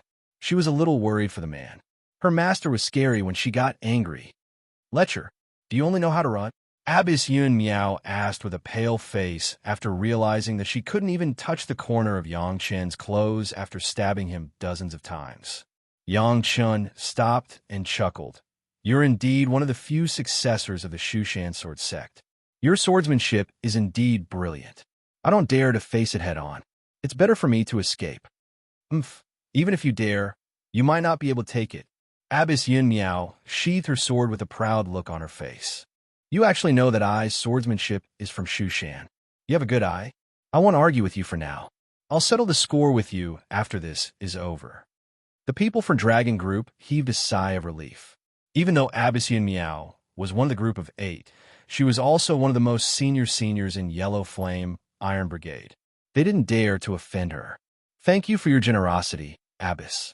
Let's talk business first," Duanren said with a bitter smile. Abbess Yun Miao nodded. She waved at the little nun who was standing there like a fool. "Hui Lin, come to Master's side. Don't let that lecher get close." "So your name is Hui Lin?" Yang Chung moved to Hui Lin's side and asked with a smile. The little nun, Hui Lin, looked at him in fear. She ran to hide behind Abbess Yun Miao like an obedient kitten. Yang Cheng's face was full of regret. To be honest, this was the first time he saw a nun who had become a monk. So this was Hua Xia's nun. Nuns were the easiest to let one's imagination run wild. That was why he was so interested. Even though they were two Taoist nuns who weren't pure, they were very attractive. However, the older one wanted to beat him up, and the younger one was afraid of him. What was going on? Little Master Hui Lin is Abbess Yun Miao's last disciple. Your Majesty Pluto, please don't be too presumptuous, Duanren advised. Yang Chung waved his hand. I know. You guys hurry up and talk. It's almost daybreak. Once the sun rises, those bald donkeys will definitely run away. Abbess Yun Miao furrowed her brows. What bald donkeys? Even if Venerable Donjin and the Dharma King of the 4 tantric sects rebelled, They are still the reincarnation of Tibetan Buddhism. How can a lecher like you, who only knows how to run away, call them that? Yang Chung smiled awkwardly and shut his mouth. His lecherous gaze seemed to have angered this old nun quite a bit. It was better for him to lie low. On the other hand, little nun Hui Lin peeked at Yang Chung. Her gem-like eyes were filled with doubt, as though she had never seen someone like him before. Seeing that the situation had stabilized, Duan Run began to explain the upcoming assault in detail. He turned on a spectrometer, and a projected map appeared on the tent's curtains. On it was the specific terrain of the Dan River region. Duan Rin pointed at the map and explained, "We are currently above the canyon. Below is a small alluvial plain. The Coiling Dragon Ancient Temple is to the south of this small plain. If Venerable Donjin and the other four intend to leave, unless they borrow a helicopter, they will have to pass through the Eastern Canyon Pass. If they pass through that pass, it won't be long before they reach the border. By then, the Indian Army will cooperate with them, and we won't be able to interfere anymore. In other words, we have to stop them in the valley and take back the Rilai body," Abbas Yin Miao said. "That's right." Duan Ren nodded and turned to Tsunami, who had been silent all this while. "Any news from Blue Storm?" Tsunami shook his head. "So far, there's no news of Blue Storm breaking through our borders. However, we can't rule out the possibility that they have used some advanced technology to evade radar detection. It's almost impossible for our radar to detect them, unless they purposely expose their whereabouts," Leaf said. Detection my ass. It's good that they're here. My hands have been itching for a while now," Sky Dragon said in disdain. No one bothered with Sky Dragon. Duan Run continued. "Regardless of whether they've arrived or not, if they want to enter the Coiled Dragon Temple, they will have to pass through the valley or use a helicopter. So, we just have to defend ourselves well and not catch them off guard."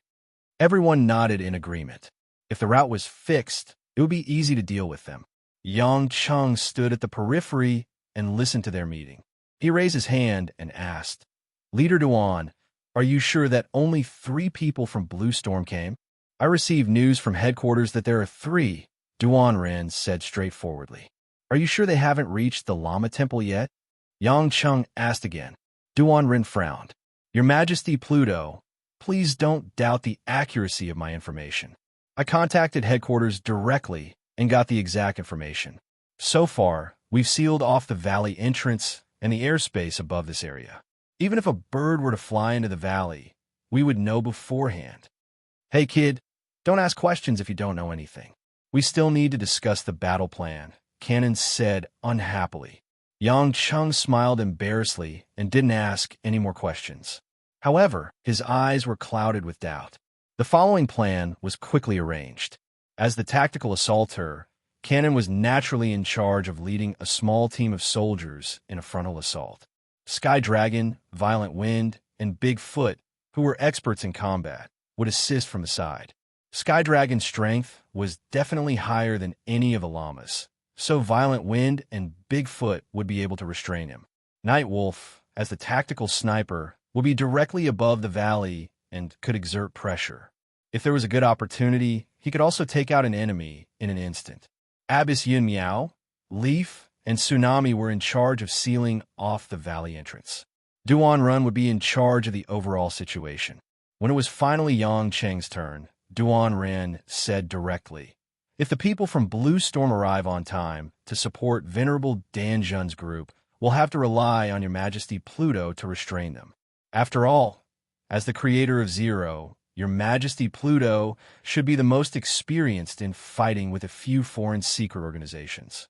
What he meant was that Yang Cheng would be in charge of all the people from Blue Storm. "He's a coward who only knows how to run.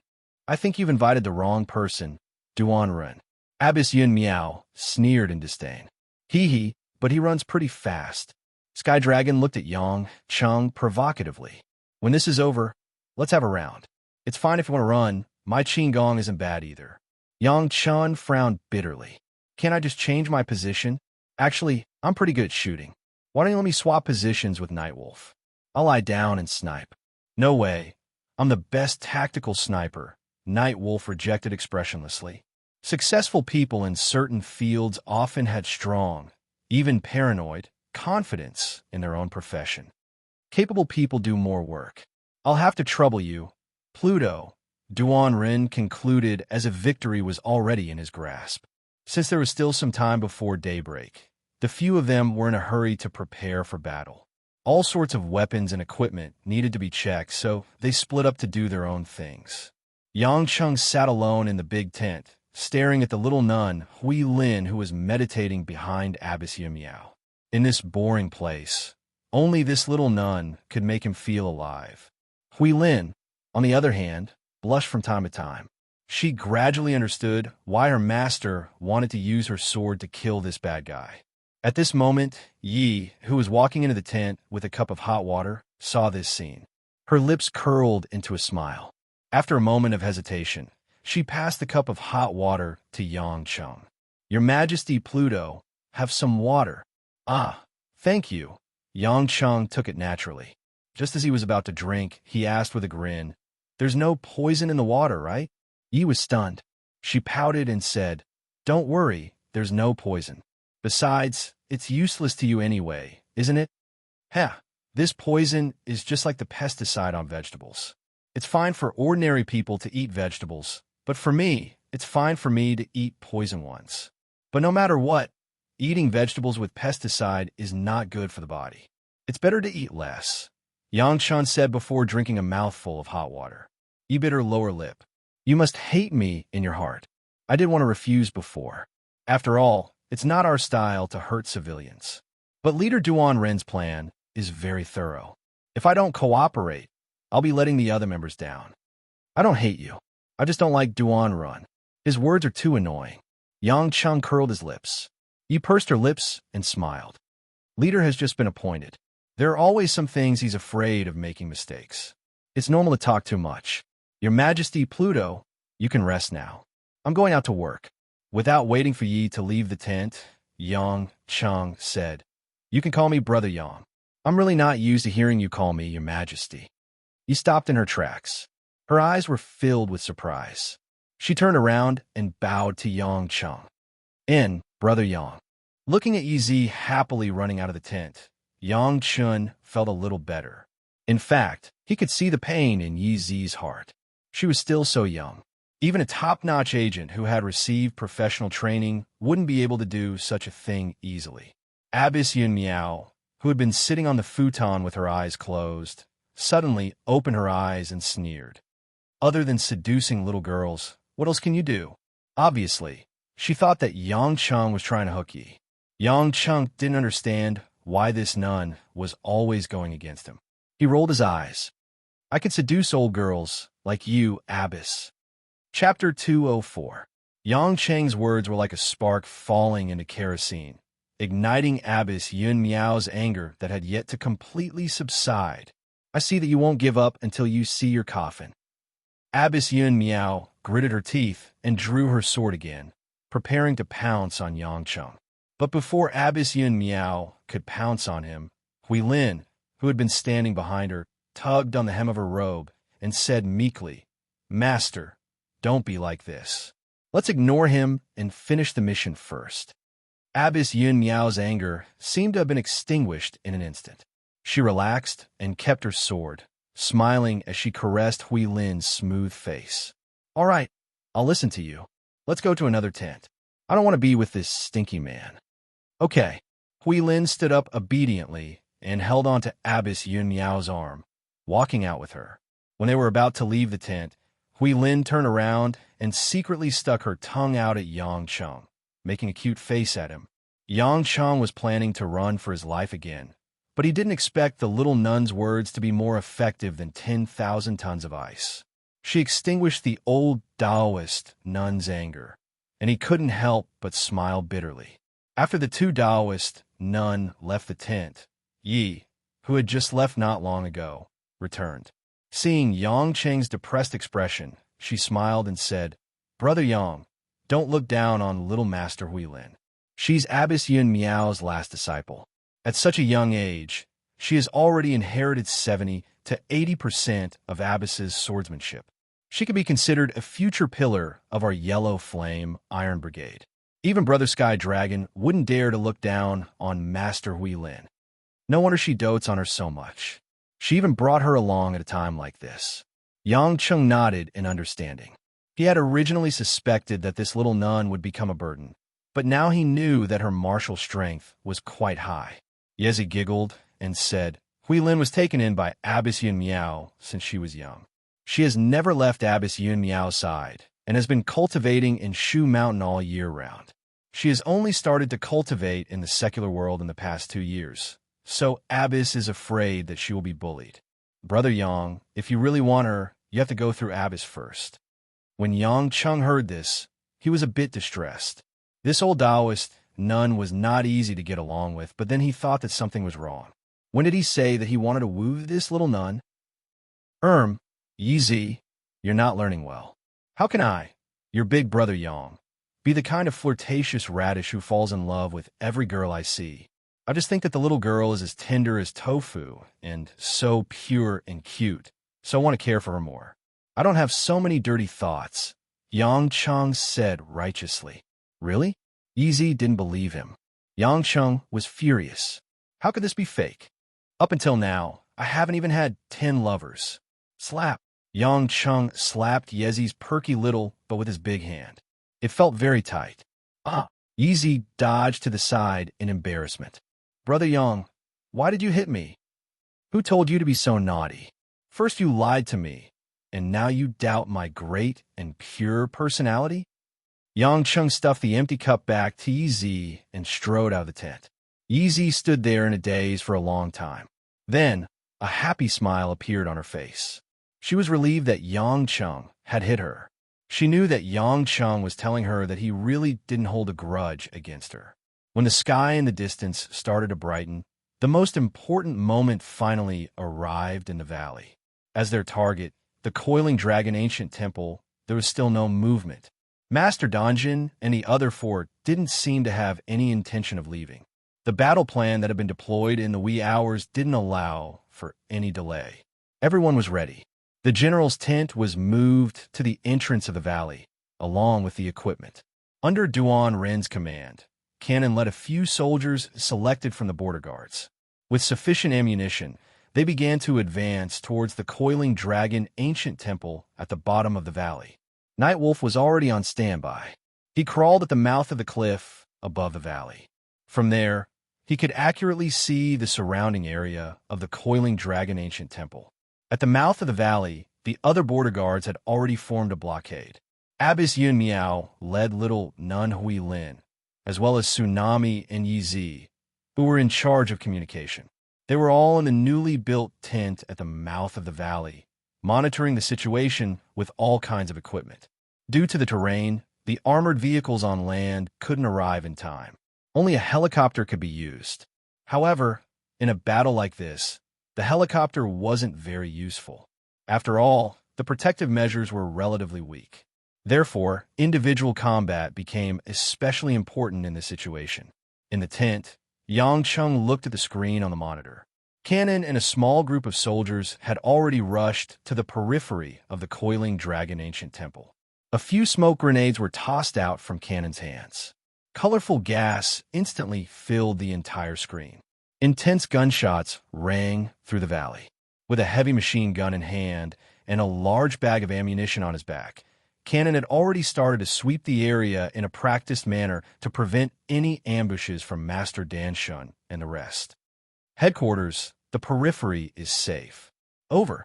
Tsunami received Cannon's message and sent a message to Duan Run, who was leading a few other assault personnel. Duan Run, there's no ambush outside. Over. Roger. Duan Rin signaled to the few people beside him with his eyes. With a wave of his hand, Fierce Wind, Bigfoot, and Sky Dragon advanced rapidly from the back of the ancient temple. Unlike Cannon, they didn't wear camouflage clothes, equipped with advanced high-tech equipment, or carry heavy guns and cannons. Instead, they only wore close-fitting, lightweight combat suits. Although they weren't like Yang Cheng, who could ignore a hail of bullets, ordinary guns and ammunition were useless against top-notch agents. This was because the process of firing a bullet was enough for them to dodge. In a small-scale battle, firearms were not as useful as cold weapons. The entire coiling dragon ancient temple was shrouded in a hazy mist. Cannon directed the other soldiers to use firepower to seal off the perimeter and probe the area. When Duan Run arrived with Sky Dragon and the rest, Cannon ordered the other soldiers to retreat a few feet away from the temple to monitor the situation. "They're hiding inside.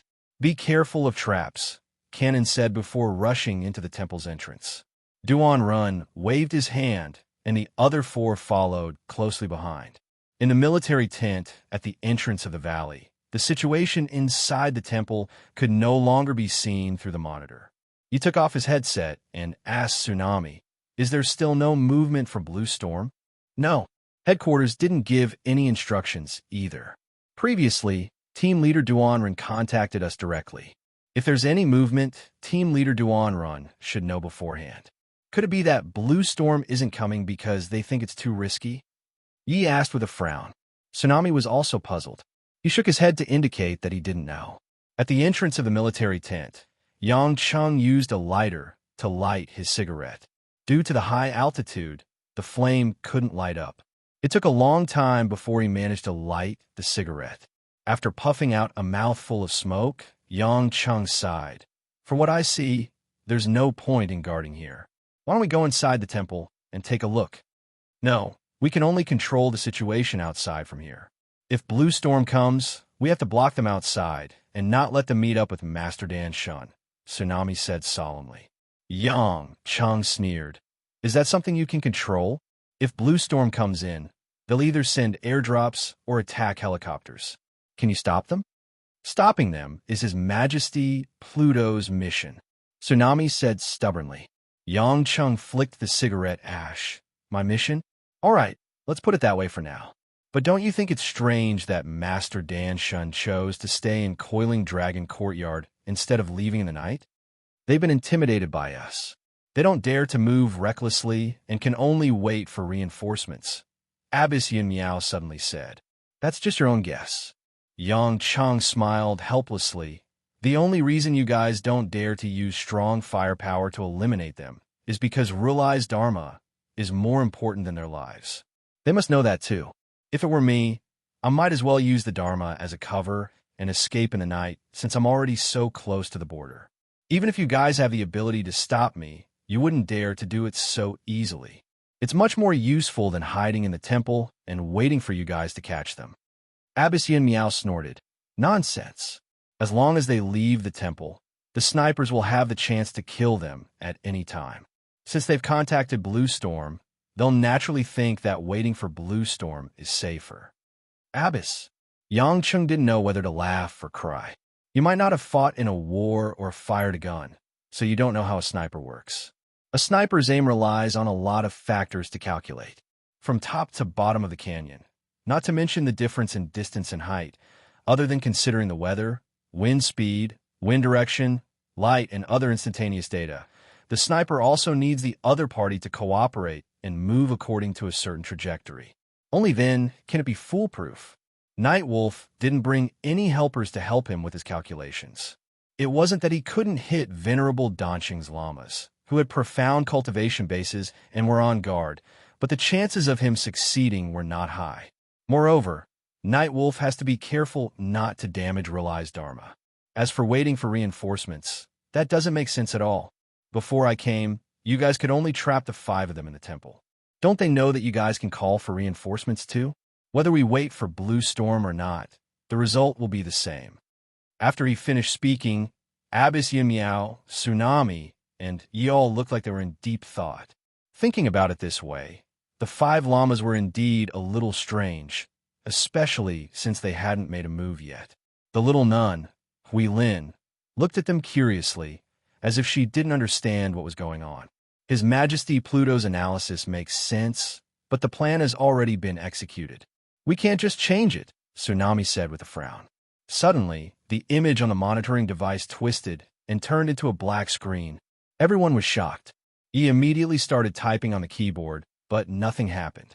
Her face darkened as she said, "SH*T, it's a strong electromagnetic interference. Our communication devices are all paralyzed." Chapter 205. Electromagnetic Interference. Of course, a Lama's monastery wouldn't have such methods. The remaining possibilities made everyone feel that the situation was extremely bad. Blue Storm was indeed making a move. Looks like they've gotten past our eyes and ears and enter the country. This is bad. We can't communicate with Cannon and the rest. Yi said worriedly. Abbess Yin Miao looked at Yang Chung with a strange expression. Didn't you say you wanted to go take a look at the monastery? Why aren't you going? Why? Don't you need me to stay here and stop Blue Storm? Yang Chung asked with a smile. They're already here, but they're nowhere to be seen. We can't just wait here any longer, Abbess Yin Miao said. Yang Chun chuckled softly. I think that if we're going, all of us should go, because there's no point in staying here anymore. At least one more person can help us. What do you guys think? Tsunami and Yi looked at each other and nodded. Their work couldn't continue due to the malfunction of their equipment. They were also worried about the progress of the battle ahead of them.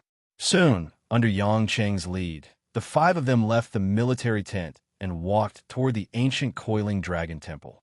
At the same time, Pao, Duan Run, and the others who had entered the inner hall of the coiling dragon ancient temple were shocked to discover that Venerable Dan Sheng and the other four lamas were sitting cross-legged under the brass Buddha statues in the hall. They were all wearing scarlet kasayas and were reciting scriptures. The decadent Buddhist chants traveled into everyone's ears. On both sides of the hall were worn-out pillars. The vermilion paint had already withered. In front of the Buddha statue was a fragrant incense that smelled like orchids. The entire hall didn't have the slightest atmosphere of preparing for war. It was as if the morning bell had just rung. Master Danshin's eyebrows were all white, and he looked old and haggard. Only his eagle-like eyes stared straight at the five people who had rushed into the hall. In front of him sat the four Dharmarajas, Mahayana, Daji, Debeo, and Desai. They were all middle-aged lamas with plump earrings. They held black jade beads in their hands and looked calm. There was no one else in the hall. Cannon was the most impatient. When he saw that Vairocana wasn't in the hall, he fired his machine gun on the floor, causing sparks to fly. Danshin, hand over the Tathagata golden body. Venerable Dan Chung did not reply and continued to chant Buddha's name. Kuang Feng, you're the fastest. Search the entire coiling dragon monastery. The four of us will keep an eye on these five. Duanren commanded. Kuang Feng received the order and immediately rushed to the side hall. His figure flashed past like a gust of wind, his speed extremely fast. However, before Gale could walk into the side hall, his body was suddenly blocked by an invisible wall out of thin air. With a bang sound of collision, he was bounced back into the air. Fierce wind spun around and barely managed to steady himself. He looked at the entrance of the side hall in disbelief. A snow-white arm stretched out from the side hall. Then, a blonde girl with a voluptuous figure wearing a tight blue leather singlet and black military boots walked out. With a charming smile on her face, she looked at the crowd with her brown eyes and said in choppy Huaxia language, "Hello." As soon as the blonde woman appeared, the atmosphere in the hall instantly froze. Someone from Blue Storm, Bigfoot, frowned and said, "Have they already entered Coiling Dragon Courtyard?" "Leader, there's a mistake in the information." "This is bad," Kuang Feng said. Duan Run gritted his teeth.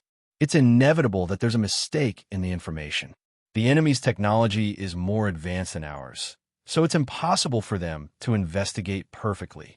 We can only fight them head-on." At this moment, Sky Dragon took a step forward. "To catch bandits, we must first capture their leader.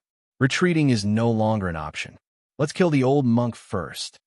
As soon as he finished speaking, Sky Dragon had already rushed towards the four Law Kings. The four Law Kings finally stopped sitting and all stood up with their palms together. Sky Dragon's Dragon Claw had just been executed, and he immediately grabbed Venerable Dan Chung, who was on the ground.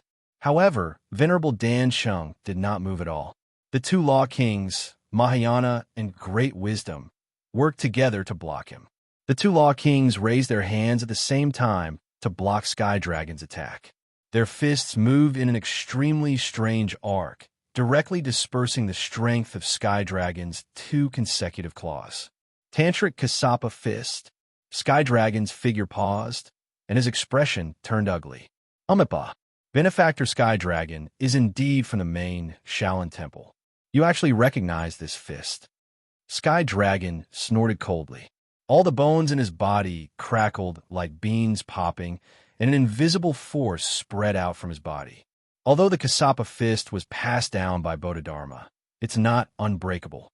Let's see if you can block my Shaolin Marrow, cleansing scripture, inner strength first. True Chi is exposed. Peak post-liminary.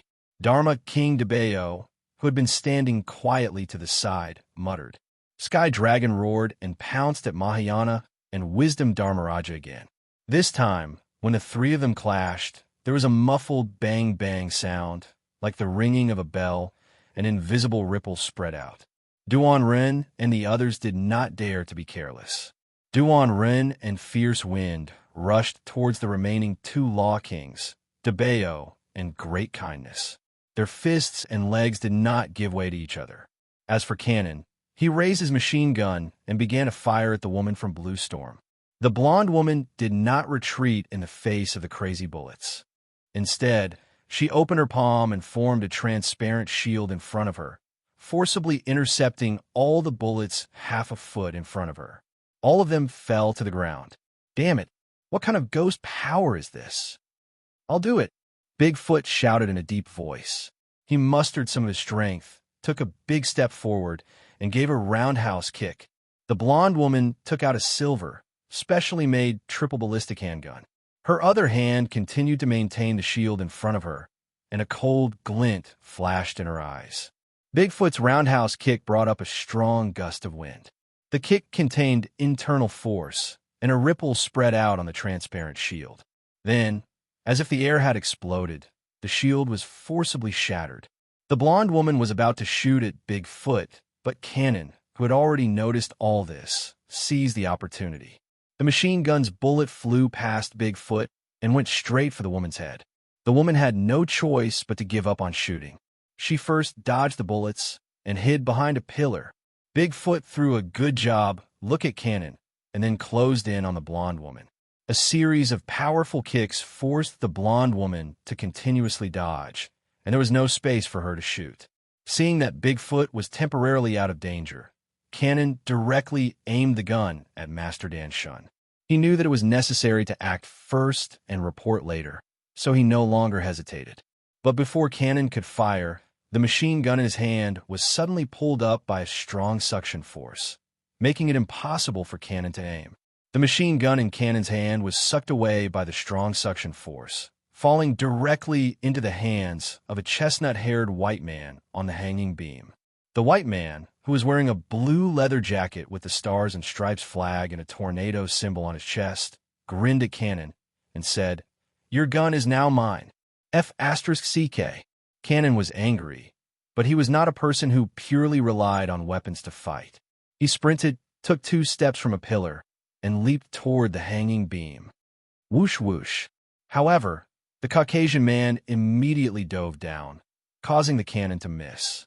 He whistled, "Andy, Punk, Carlos, it's time to perform." Following the shout, 2 black men, who were also wearing blue leather jackets, walked out from the other side of the hall. They wore black sunglasses, showed their white teeth, and grinned. There was also a relatively thin white man wearing brown sunglasses who suddenly appeared from the blonde woman's side. Bigfoot, who was entangled with the blonde woman, was caught off guard by the man who descended from the sky. The man swept his leg at Bigfoot, who tried to block it with his leg. Unexpectedly, before the man's leg could reach him, a bluish-purple electric current flowed through his leg. Bigfoot hurriedly retracted his leg and somersaulted backward, barely dodging the electric current. The man's feet were actually wearing a pair of metal boots used to transmit electric current. That was close. Cold sweat broke out on Bigfoot's forehead. This kind of unknown battle was really hard to guard against. At this time, Fierce Gale and Duan Run were also locked in battle with Debeo and Virtuous Dharmaraja. Although Sky Dragon was stronger than Mahayana and Daji, he could not win in a short period of time because he was fighting 1 against 2. Cannon and Bigfoot gathered together. and when they saw the sudden appearance of the 5 members of Blue Storm, they were somewhat dumbfounded. "Damn it, didn't you say there were only 3? Cannon said as he looked at the 5 people approaching him cautiously.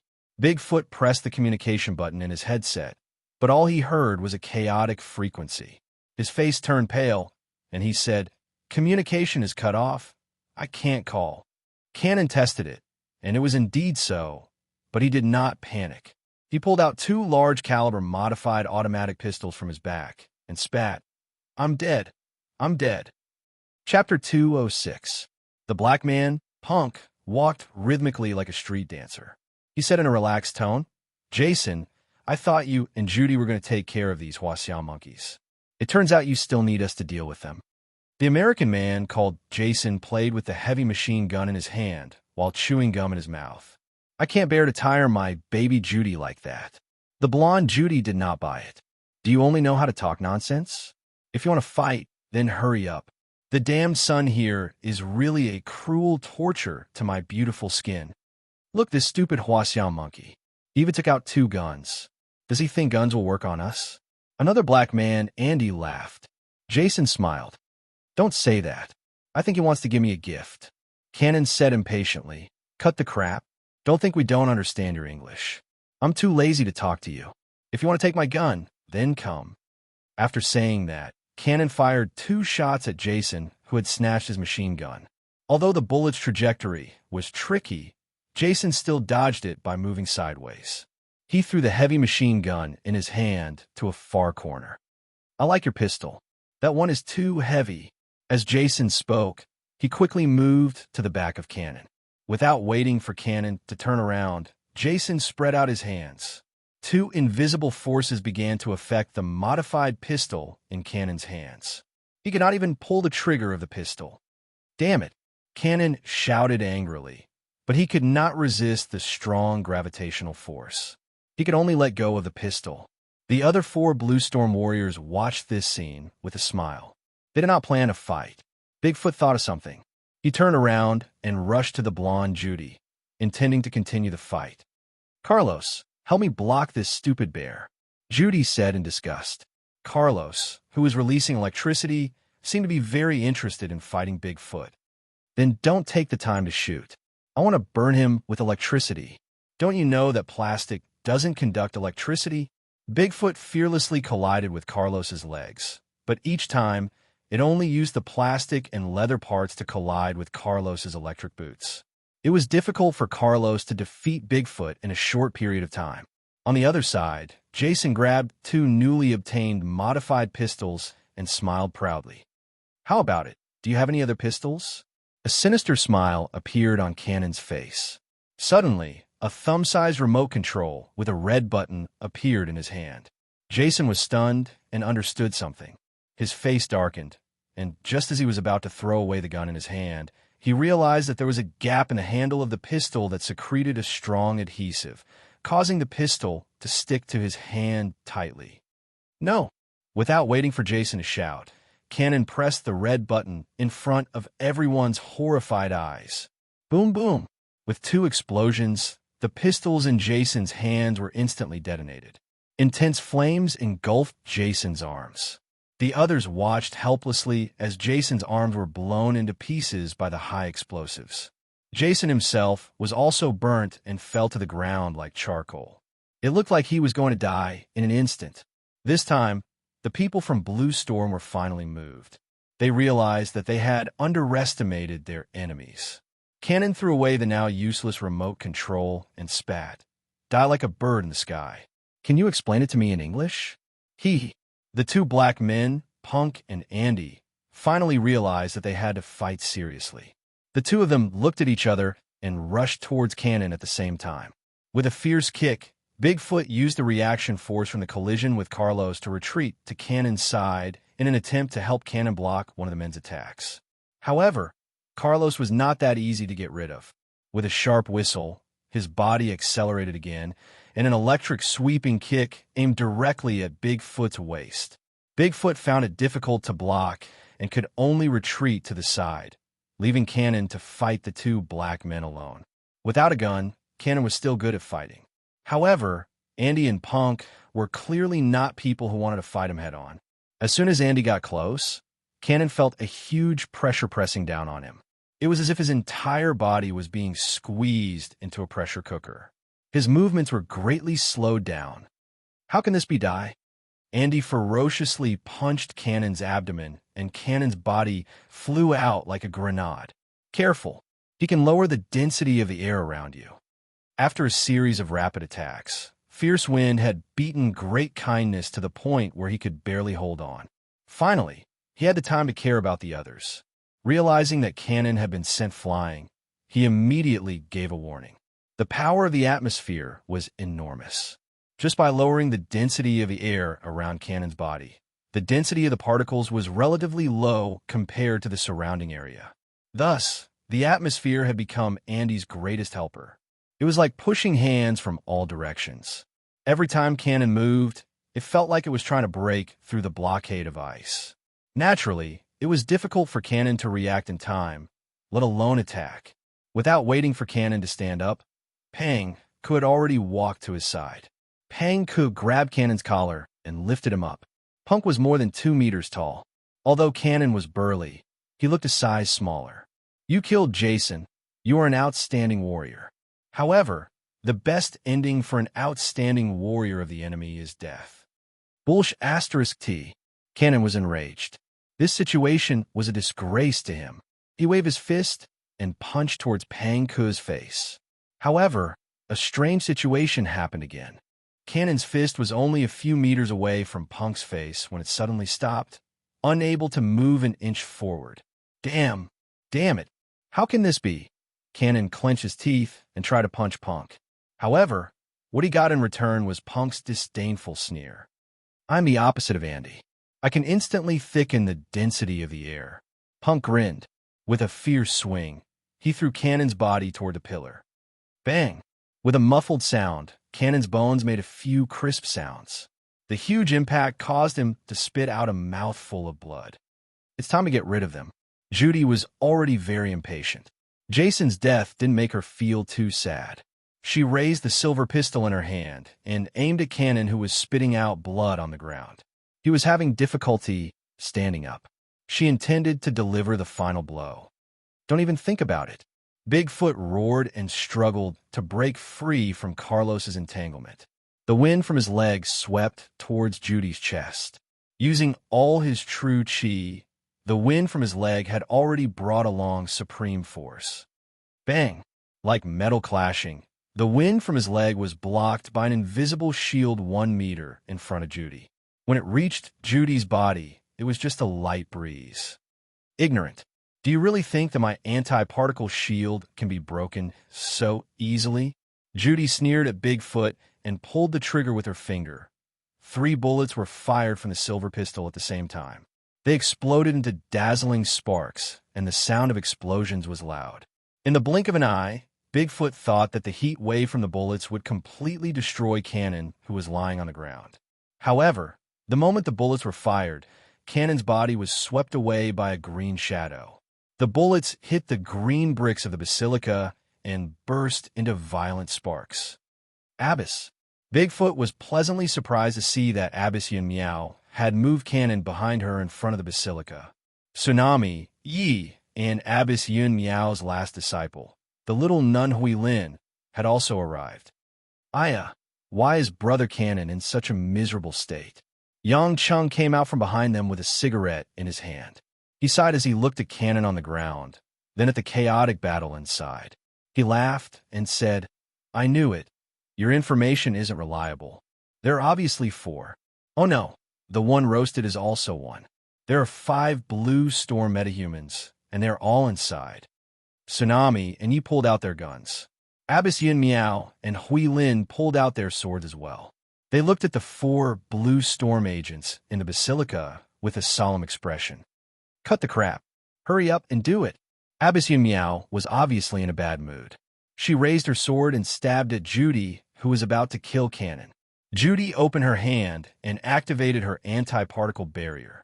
She wanted to retreat a few steps before continuing the fight, but the moment the barrier was activated, Abyss Yun Miao's longsword sliced through it like a hot knife through butter, shattering it into pieces.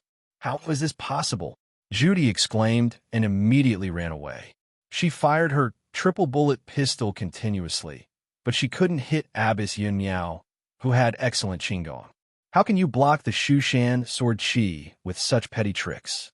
Seeing that Judy had lost her composure, Carlos couldn't be bothered with Bigfoot anymore. He leaped up and gave Abbess Yun Miao a lightning kick, forcing her to slow down and giving Judy a chance to increase the distance between them. However, Carlos wasn't able to block Abbess Yun Miao's attacks for long. That was because Abbess Yun Miao's sword didn't look very impressive, but it was actually made of ancient mystic iron. Coupled with the Shushan sword Qi, Carlos's metal battle boots started to crack after just a few hits. Oicheshit. Carlos and Judy hurriedly hid beside Andy, Punk, and the big man. The four of them stood together, while Duan Ren and Fierce Wind separated from the two Dharmarajas and retreated to Abbess Yun Miao's side.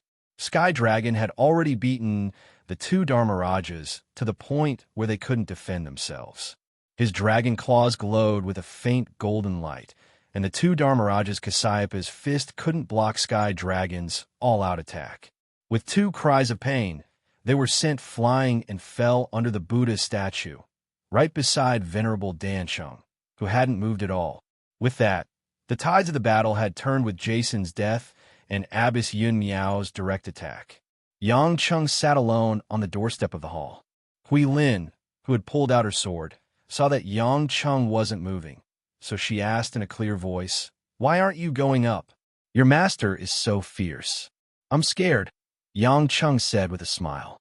Hui Lin's eyes were filled with disbelief. She snorted and said, "Coward." Then she rushed up and stood beside her master. When Abbess Yun Miao heard Yang Cheng's words, she looked at him with disdain. Then she looked at her beloved disciple with approval. She said solemnly, "We don't have to care about those cowards. Hui Lin, second master, will deal with those two black devils. You will deal with that woman who only knows how to shoot randomly. Use the Shushan sword style that master taught you to kill her. Duan Ren, Bigfoot, Fierce Wind, the three of you just have to deal with Sky Dragon and deal with Dansheng and the remaining two Dharmarajas." "Yes," the crowd shouted passionately. "Wait." Duan Ren, who was beside Abbess Yun Miao, suddenly stopped her. With a serious expression, he said, "Abbess, something's wrong." "What's wrong?" Abbess Yun Miao frowned and asked. Duan Ren glanced at the enemies and moved closer to Abbess Yun Miao. He lowered his voice and said, "I don't think we can fight anymore. Abbess Yun Miao's doubtful expression instantly twisted into one of pain. Her eyes widened in anger as she stared at Duan Ren in disbelief. Duan Ren laughed maniacally. Before anyone could react, he had already flashed to Blue Storm's side. Just like the four agents from Blue Storm, he looked at the Dragon Group members with a playful gaze. In the midst of everyone's shock, they saw that by Abbess Yun Miao's waist was a miniature dagger. The tip of the dagger had already sunk into her body. Fresh blood dyed her green Taoist robe red. In fact, it had already turned black. Chapter 207. Just a moment ago, they had the upper hand in the battle, but the sudden turn of events left everyone in a daze. "Master!" Hui Lin was the first to cry out. She held onto Abbess Yun Miao's limp body as tears overflowed from her eyes. The little nun hugged her master in grief and threw away the sword in her hand. She couldn't believe what had just happened. Abbess Yun Miao's face turned pale from the loss of blood. Her face contorted in pain as she said hoarsely, "Huilin, master will be fine for the time being. The poison in his dagger can be suppressed for now. You and the others should first kill the enemy and that shameless traitor." "Master, are you all right?" I'll send you to get the antidote." "The antidote is in the tent," Hui Lin cried. "Listen to me, Hui Lin. Pick up the sword and don't let master down." Abbess Yun Miao gritted her teeth, her eyes bloodshot. However, Hui Lin was still young. She had never seen her master get hurt. Now that Abbess Yun Miao had collapsed, how could she still be in the mood to fight? Everyone glared at Duan Ren, who was now standing on the side of Blue Storm. "Duan Ren, you bastard! How dare you betray your country? The young fierce wind cursed. We trusted you, but you're a traitor. Tsunami, Yi, and the rest looked at Duan Run in disbelief. Duan Run said in fluent English, "First of all, you were deceived. Trusting me only means that you're inferior to me. Second, I've always been a member of Blue Storm. Although I was born here, my heart has always belonged to America. They can give me and my family a better life. Only stupid and useless people would work for such a dark, ignorant, and backward country. You can hate me, but that's just your pitiful feelings. I don't care about it at all." Duan Run, you said it well. The headquarters is very satisfied with this plan, Judy praised. Carlos laughed sinisterly. Looks like this old woman doesn't have much longer to live. Duan Run, you've chosen a good time to expose yourself. Duan Run smiled shyly at them. Thank you, but to be able to gain the headquarters' trust is more important than anything else. With that said, Duan Run tore off the red flag and the Dragon Group logo on his chest and threw them on the ground. Symbolically, he pinned a star-spangled flag on his chest with a brooch. This action made everyone for the Yellow Flame Iron Brigade so angry that their blood vessels were boiling. I must kill him with my own hands. Sky Dragon clenched his fists tightly, and his hair fluttered even though there was no wind. He stared at Duan Run like a ferocious tiger and said, "Although I am arrogant, I have never broken the rules of the team or disobeyed the orders of the organization because I know the principle of loyalty to the country. A scumbag like you is not even fit to carry my shoes. Sky Dragon, don't be rash. Abyss Yun Miao is heavily injured, and young Master Hui Lin has abandoned her sword. Even if Tsunami and Leaf could fight one of them together, we have no chance of winning." Bigfoot said in a low voice. "Damn it, we're the Night Wolves." The Sky Dragon roared. Duanren laughed and said, "Night Wolf? Do you still not understand? I arranged for the Night Wolf to wait for orders to snipe on the cliff so that he wouldn't participate. That way, you will be short of a helper. The Night Wolf is a sniper who absolutely obeys orders. If I don't give him orders, he won't leave his sniping post even if he sees the coiling dragon courtyard burning down." This piece of news had undoubtedly worsened the situation at the scene. At this moment, Venerable Dan Chung, who hadn't made a move, suddenly stood up. His aged eyes flickered as he swept his gaze across the Yellow Flame Iron Brigade members and said, "All right, the outcome has been decided. Benefactors, you don't have to put up any more resistance. This old monk will send you to the Western Paradise to meet our Buddha. Puffed. A despicable monk like you is not worthy of being associated with Buddha." Sky Dragon said shamelessly. Venerable Dan Chung put his palms together and said, "Benefactor Sky Dragon, this old monk's actions this time are for the prosperity of Buddhism. Benefactor Sky Dragon and the others have forcefully interfered and destroyed the great cause of Buddhism. This old monk has no choice but to wave the Buddha's knife. Ksitigarbha Bodhisattva is in hell to redeem evil spirits. I, Dan Chung, am not as good as Ksitigarbha Bodhisattva, but I will spread Tantra Buddhism overseas while I'm still alive. If anyone forcefully interferes, this old monk will not be merciful. That's all F asterisk King Bullsh asterisk T." Sky Dragon couldn't take it anymore. He stomped on the green brick floor, causing a huge depression.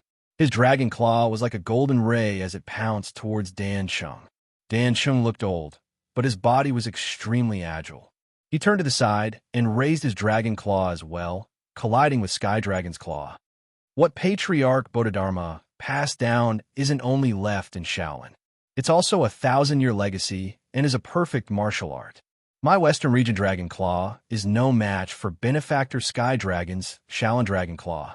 When Venerable Dan Chung finished speaking, he exchanged more than 10 blows with Sky Dragon. Even though Sky Dragon had the powerful inner strength of marrow cleansing, he couldn't shake Dan Cheng's Dragon Claw that had been cultivated for decades. Dan Cheng's Dragon Claw was powerful and forceful, forcing Sky Dragon to retreat. Sky Dragon retreated a few steps. Suddenly, he felt a tightness in his chest, followed by a nauseous feeling that made him feel nauseous. His body turned cold, and his heart shivered. Sky Dragon cried out in shock. Despicable monk. You poisoned me. When Sky Dragon finished speaking, Fierce Wind and Bigfoot of the Dragon Group also felt nauseous and dizzy. In their shock, they finally realized that they were poisoned.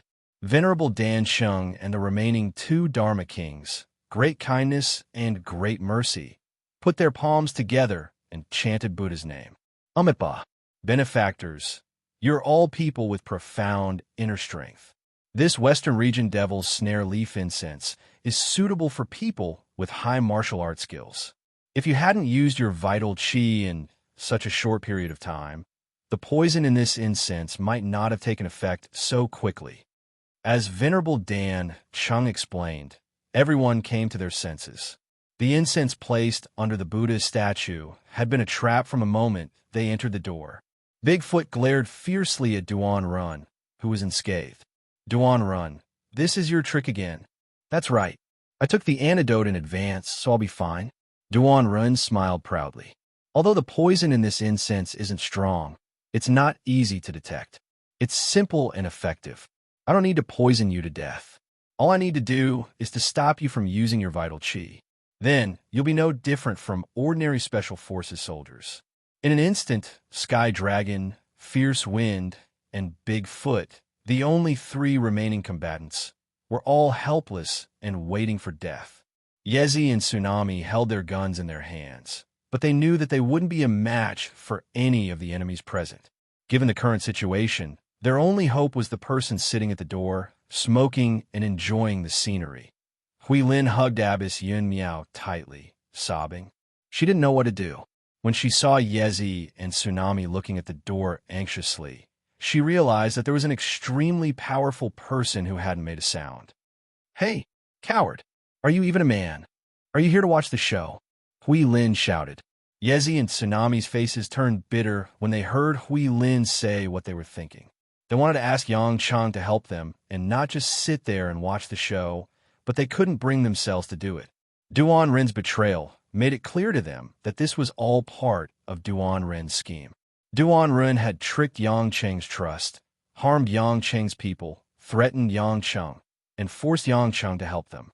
All of these made them Duan Ren's accomplices. Although they didn't know why Duan Ren did it, they were sure that it wasn't to deal with Blue Storm. In fact, it wasn't to let Yang Cheng kill them. That was already good enough. They weren't cold-blooded people, so they felt sorry for Yang Cheng. At this moment, even if Yang Cheng were to leave them alone, they wouldn't be able to say anything. They even hoped that nothing would happen to Yang Cheng. They could only blame themselves for trusting Duan Ren and falling into his trap. Yang Cheng was halfway through his cigarette when he heard Hui Lin's cries. He smacked his lips, threw the cigarette but on the ground, and stepped on it before standing up slowly. Duan Ren sneered. Nether King, I advise you not to act recklessly. I naturally have my own reasons for dragging you here today. If you want your wife and mother-in-law to remain in a vegetative state, we'll talk to you after we clean up these fools. That's right. Ignoring him, Yang Chen took out his phone and looked at it. There was no signal, so he looked at Andy and Punk. Smiling in English, he said, The signal here was cut off by the two of you, right? Restore the signal. It'll be done in a minute. I'll make a call. I definitely won't call the police. Chapter 208. Yang Cheng's nonsensical, I'll make a phone call, made everyone present dumbfounded. What was this guy trying to do? Not to mention the police, it was useless to inform the army. As long as they walked for more than 10 minutes, they would be able to leave the country. At this moment, any rescue message sent was already too far to put out a nearby fire. He is Pluto? Judy asked Duan Run, her eyes looking up and down at Yang Cheng with some uncertainty. Duan Run nodded and said, I've confirmed it. He is indeed Pluto, but after returning to Huaxia, he is called Yang Cheng, one of the 12 main gods of Mount Olympus. How can he look like this? I can't see anything special at all, Andy said with some distrust. Hey, I asked you guys to give me some signals. What are you talking about? Yang Cheng curled his lips, a little impatient. A sharp light flashed in Duan Ren's eyes. Pluto, you'd better be more respectful, unless you want your woman to become a vegetable. Yang Cheng smiled indifferently. Let's talk after I finish the phone call. Okay, since you want to make a phone call so badly, I'll let you make a phone call. Punk lifted his sleeves with a relaxed expression. His large watch was full of all kinds of complicated buttons. After pressing a few buttons, Punk said, I have removed the electromagnetic interference in this area. You can start the communication. You can call as much as you want. I'm very curious about what you can change. Thank you. Yang Chung leisurely dialed a number and pressed the hands-free button. The phone rang and was immediately picked up. Yang Chung, is that you? Where are you? Are you okay? When are you coming back? A pleasant woman's voice came from the phone, but it was extremely anxious, and she asked a lot of questions. As soon as this voice sounded, among the people present, Duan Ren and Yi Qianqian immediately changed their expressions. Duan Ren's face was full of panic and doubt, while Yi Qianqian was extremely surprised, with tears in her eyes. Little Qianqian, don't worry, I'm still quite far from you, but I think I can solve this matter soon. You just eat obediently, sleep obediently, and wait for me to come back. On the other end of the line was Mo Chinny. Mo Chinny responded. After confirming that Yang Chung was fine, she also felt relieved. Then be careful. I'll wait for you to come back with my mother. My mother is also anxious. I have to tell her that you're fine. Huh? Tell mother-in-law not to worry. I will bring her some yak meat when I go back. Yang Chung joked as if there was no one else around. You're so annoying. I'm hanging up. Come back soon. After that, Mo Chinny hung up the phone. After confirming that the person on the other side was indeed Mo Chinny, Duan Ren's face paled. He had no idea what was going on. Yushi, how did she wake up? Seeing Duan Ren's expression, Judy and the other Blue Storm members asked, Duan Ren, what's wrong? Who's that woman? Duan Ren frowned and turned to ask Venerable Dan Shun. Living Buddha Dan Shun, did you give the wrong medicine? That's impossible. Venerable Dan Shun was also puzzled. If that female benefactor was the one who took the poison without the antidote, it would be difficult for her to recover after 10 days. And as far as this old monk knows, almost no one in this world can cure it.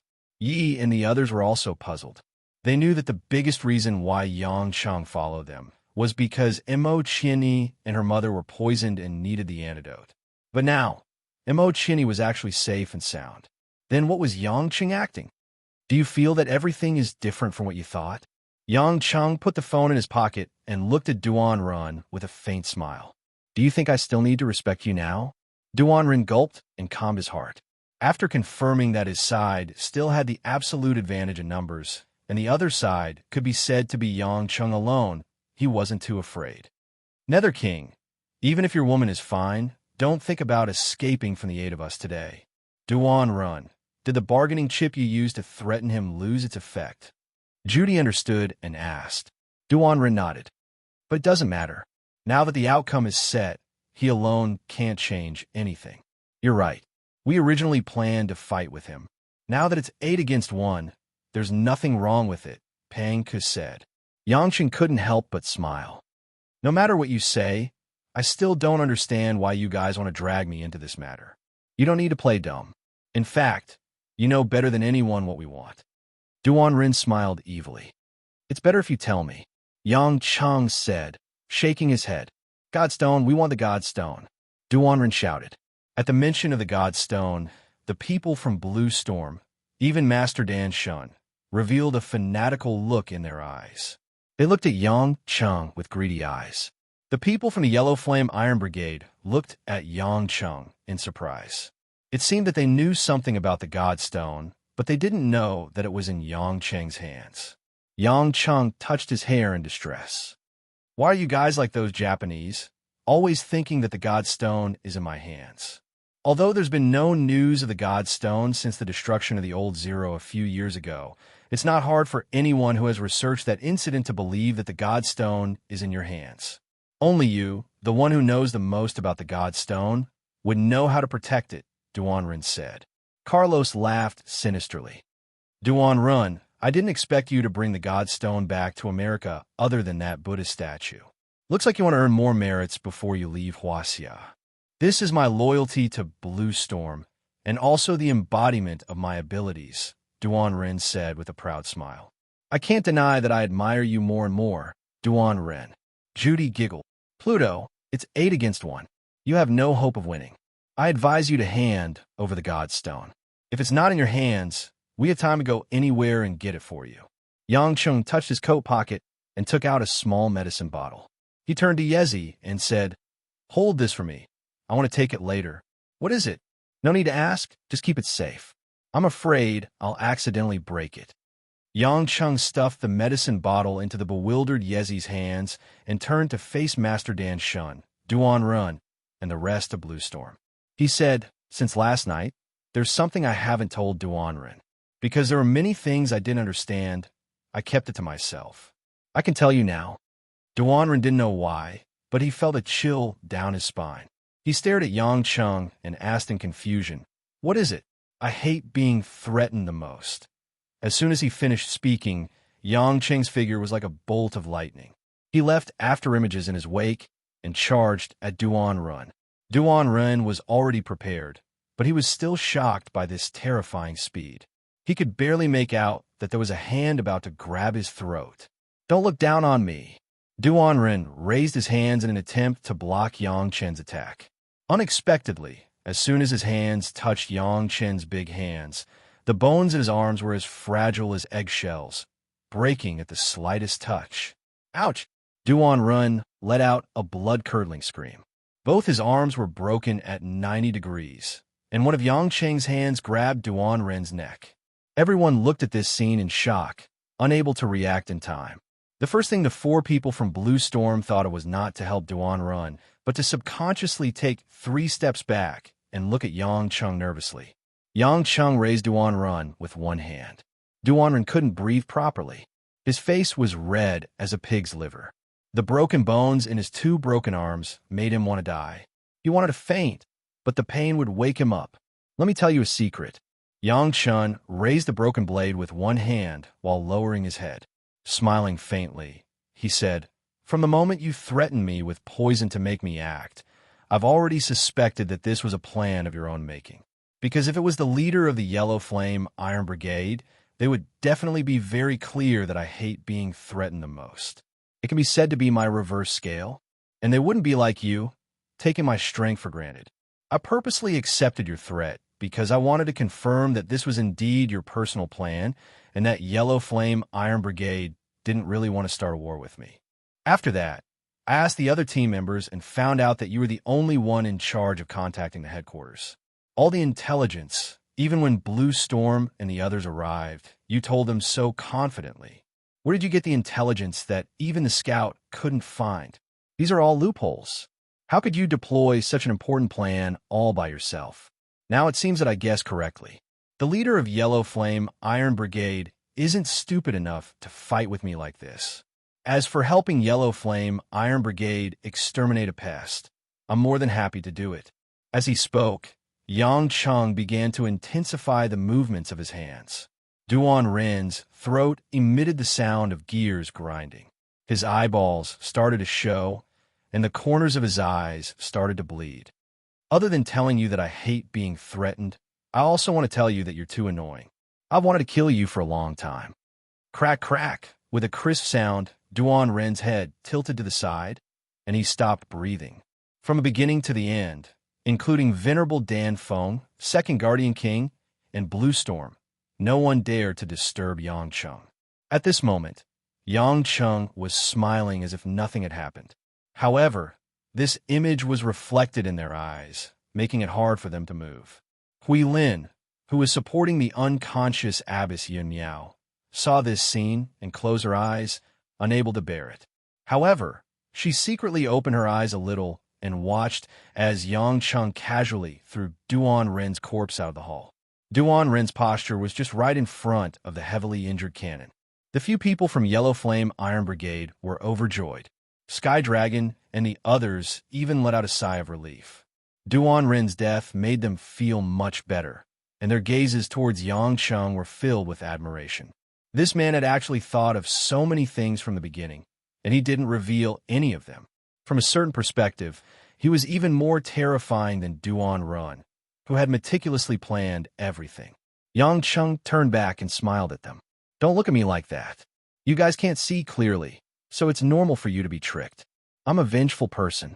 Even though you guys have unknowingly become Duan Ren's helpers, I still have to make you guys suffer a little to feel better. Look, Abbess Yun Miao, the one who always goes against me, is the most heavily injured. Hee hee, but don't worry, you guys won't die. Only Duan Ren will. Sky Dragon and the others smiled bitterly. No wonder he had been sitting at the door and watching the show. He had intentionally let them get injured.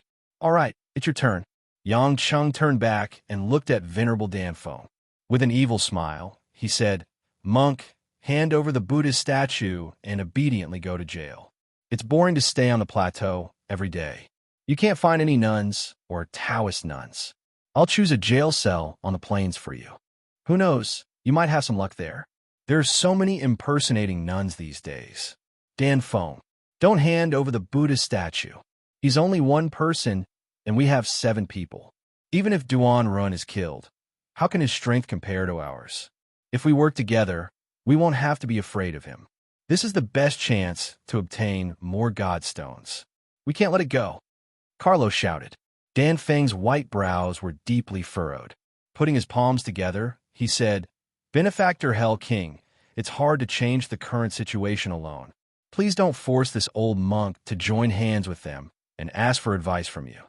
Yang Cheng's smile slowly turned cold, and his eyes became dim. His voice sounded hollow as he sighed. You guys don't seem to understand. One person indeed can't change the current situation. But I'm not human. I am God. Chapter 209. As soon as Yang Chung finished speaking, an undetectable cyclone seemed to form around him. Dust flew up from the green bricks of the hall.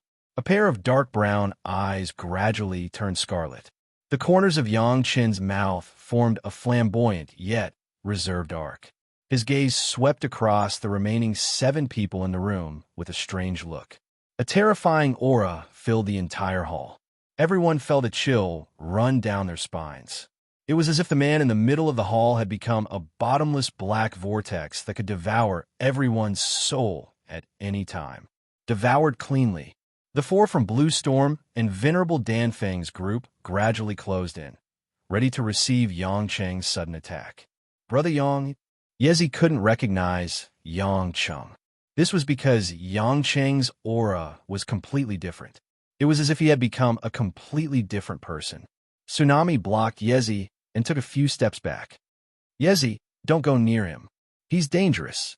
Sky Dragon and the rest also retreated to the entrance of the hall nervously. Looking at Yang Chung, who seemed to be engulfed in black smoke, they looked at each other and saw fear in each other's eyes.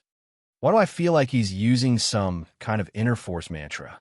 Sky Dragon said softly and hesitantly. That's terrifying. There's no leakage of vital energy, yet he has such power. Could he be of the Xiantian realm? Bigfoot said with his eyes wide open.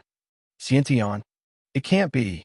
Ever since Taoist Qijue of Wudong passed away 16 years ago, our Huaxia no longer has any Xiantian realm experts.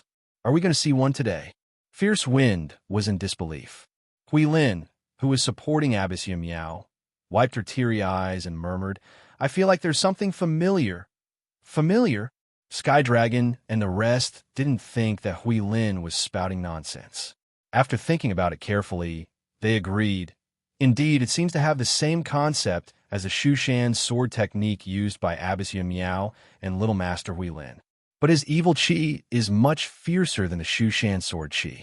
Even Abbess Yun Miao and the monks of Shaolin don't seem to have as much inner energy as him. Sky Dragon's face was dark. Even though he was talented, he could feel the difference between him and Yang Chung. Tsunami was the calmest.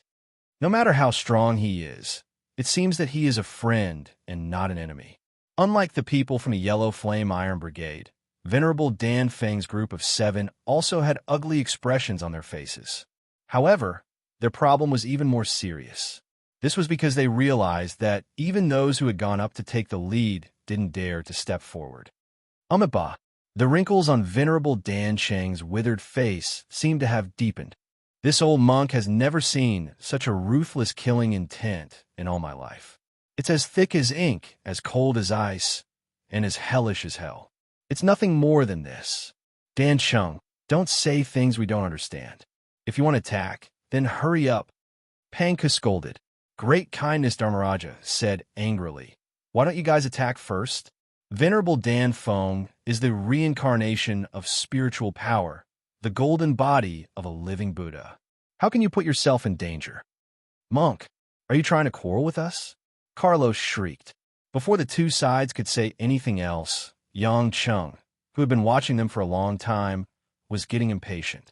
He exhaled and said, Since you guys aren't going to make a move, I'll do it. Although it'll take longer to deal with them one by one, it's not impossible. Pluto, stop doing special effects. We're better at this than you are. Andy, who finally couldn't take the pressure anymore, decided to make a move. He opened one hand and pulled out a sharp military knife with the other. In close combat, top-notch agents would habitually give up on using firearms and switch to the more direct cold weapons. The density of the air around Yang Chung suddenly dropped. A huge, invisible pressure swept in from all directions. The clothes on Yang Cheng's body began to be crushed irregularly. Seeing that Yang Chung didn't move, Andy assumed that he was suppressed by his superpower and couldn't move. He rushed forward with a sinister smile and raised his military knife, intending to stab at Yang Cheng's throat. Yang Cheng's lips curled into a contemptuous smile. Idiot! A large hand that seemed fast but was actually slow grabbed the fine steel saber that was thrusting straight at him. As soon as the saber came into contact with the palm, a series of metallic cracking sounds rang out, all the way to the hilt of the saber. Is this F*** King Hell? Andy screamed in horror. His hand that was holding the knife had already been grabbed by Yang Chung. It's the human world. However, you're going to hell soon, Yang Chung said faintly. The hand that was reaching for Andy moved along Andy's arm, all the way forward like a scalding hot knife cutting through a pile of butter. That butter was Andy's chest. Not far away, the two women, Hui Lin and Leaf, immediately closed their eyes and turned their heads away. They couldn't believe the bloody scene they were witnessing. Yang Cheng's hand had actually pierced through Andy's thick body as if it was a piece of paper. Andy didn't even have time to react until Yang Cheng's hand had already pierced through his back and pulled out a bloody mess of flesh mixed with a torn leather jacket. Only then did he look down in disbelief. Then, his mouth opened wide, but he couldn't make a sound. He breathed his last unwillingly. When Andy fell to the ground, Yang Chung pulled his arm out of his body and casually tossed the organs under the Buddha statue. Under the solemn Buddha statue, the dark red was especially glaring. The stupidest thing about you people from Blue Storm is that you always want to borrow the strong characteristics of other organizations, constantly imitating and changing them. You want to imitate those mutants and heretics in Europe. You want to imitate Japan's Takamagara. You want to imitate Huasia's ancient martial arts. But the Esper ability created by your genetically modified technology is just like a counterfeit lighter. After a few uses, it will break. If you abide by your duties and only use high-tech methods, you might be stronger. This is my advice to you. Of course, I know you won't listen to me. Yang Chung grinned. He swung his right hand lightly, and blood splattered continuously. In the blink of an eye, another person fell. No one present could understand how Yang Chung had killed him in an instant. Judy, Punk, and Carlos exchanged glances. They realized that the enemy's strength had exceeded their expectations, especially Punk. His ability was almost the same as Andy's. Andy's instant death made him feel despair. Venerable Dan Chung chanted loudly. If I don't enter hell, who will? Virtuous and compassionate, junior brothers, fight with me to the death. Ha, old monk, you finally want to fight with your life on the line because you know that Blue Storm can no longer be relied on? Yang Chung laughed. Venerable Dan Chung calmly used the dragon claw stance. His eyebrows fluttered even though there was no wind. Virtuous and compassionate also circulated their inner strength. The three of them formed a triangle and attacked together. Yang Chung stood still and closed his eyes, quietly waiting for the three to attack him. Huh, don't be arrogant, kid. Watch this monk's Vajra Dragon Claw. Venerable Dan Chung roared angrily. The dragon claw rapidly turned and descended like a vigorous horned dragon, clawing at the top of Yang Cheng's head. The Great Kindness and Great Mercy Dharmarajas also displayed their best moves. One of them attacked Yang Chen's chest with the 8-armed Arhut fist, while the other kicked Yang Chen's back ribs with his demon sweeping wind kick. Careful, big brother Yang dodge.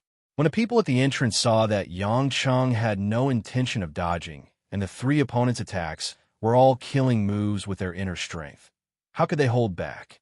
3 muffled sounds exploded from Yang Cheng's body at the same time, like the rumbling of spring thunder. When Venerable Dan Sheng saw that his dragon claw had grabbed Yang Cheng's head, he initially looked happy, but then his face turned pale with fear. No, impossible. Virtuous and Compassionate also took a step back in shock. The place where they attacked was actually undamaged. If an ordinary person was attacked like this, even if their body didn't break, a large part of their body would have caved in. What's impossible? Yang Cheng twisted his neck and asked with a strange smile. Venerable Dan Cheng staggered 3 steps back. Only with the support of Virtuous and Compassionate did he not fall. His skinny face was covered in sweat. You've cultivated the 1,000-year-old indestructible diamond divine skill. No, that's not right. Indestructible diamond divine skill requires the body of a virgin. You're no longer a vital young body. How is this possible? Old monk, I told you that you're not serious. What vital young body? I'm still a virgin. Yang Cheng smiled lazily as he slowly approached Venerable Dan Sheng. Venerable Dan Sheng, Virtuous and Compassionate, were completely at a loss. Their full-strength attacks didn't even tickle Yang Kai's body. It was no different from an egg hitting a rock. Sky Dragon and the others at the entrance were also dumbfounded. The situation had exceeded their understanding of martial arts. Could it really be the indestructible diamond divine skill? Fierce Wind murmured. Sky Dragon shook his head. Impossible. Even if it's the indestructible diamond divine skill, it shouldn't be able to take a 100% dragon claw head-on like this and come out unscathed. The faces of Venerable Dan Sheng and the other 2 paled. If it weren't for the last bit of true chi that kept them alive, they would have wet their pants long ago. The killing intent exuding from Yang Cheng's body continuously tortured their hearts. It was worse than killing them. Bang, bang, bang. Suddenly, 3 consecutive gunshots rang out. Venerable Dan Sheng, Virtuous and Compassionate, who were retreating, widened their eyes in confusion. They fell to the ground weakly. Their foreheads had all been pierced by bullets, and red and white matter was oozing out. Behind them, the blonde Judy, who had just fired her gun and was still smoking, had a gloomy expression on her face. Countless complicated emotions flashed through her eyes. This unforeseen event caused the scene to change once again. The members of the Yellow Flame Iron Brigade at the entrance looked at each other, not understanding what Judy was thinking. Yang Cheng also stopped in his tracks in surprise. He looked at Judy and the other 2. You can't be naive enough to think that I'll let you go if you help me kill them, right? Of course not. Judy took a step forward. Behind her, Carlos and Punk didn't dare to move.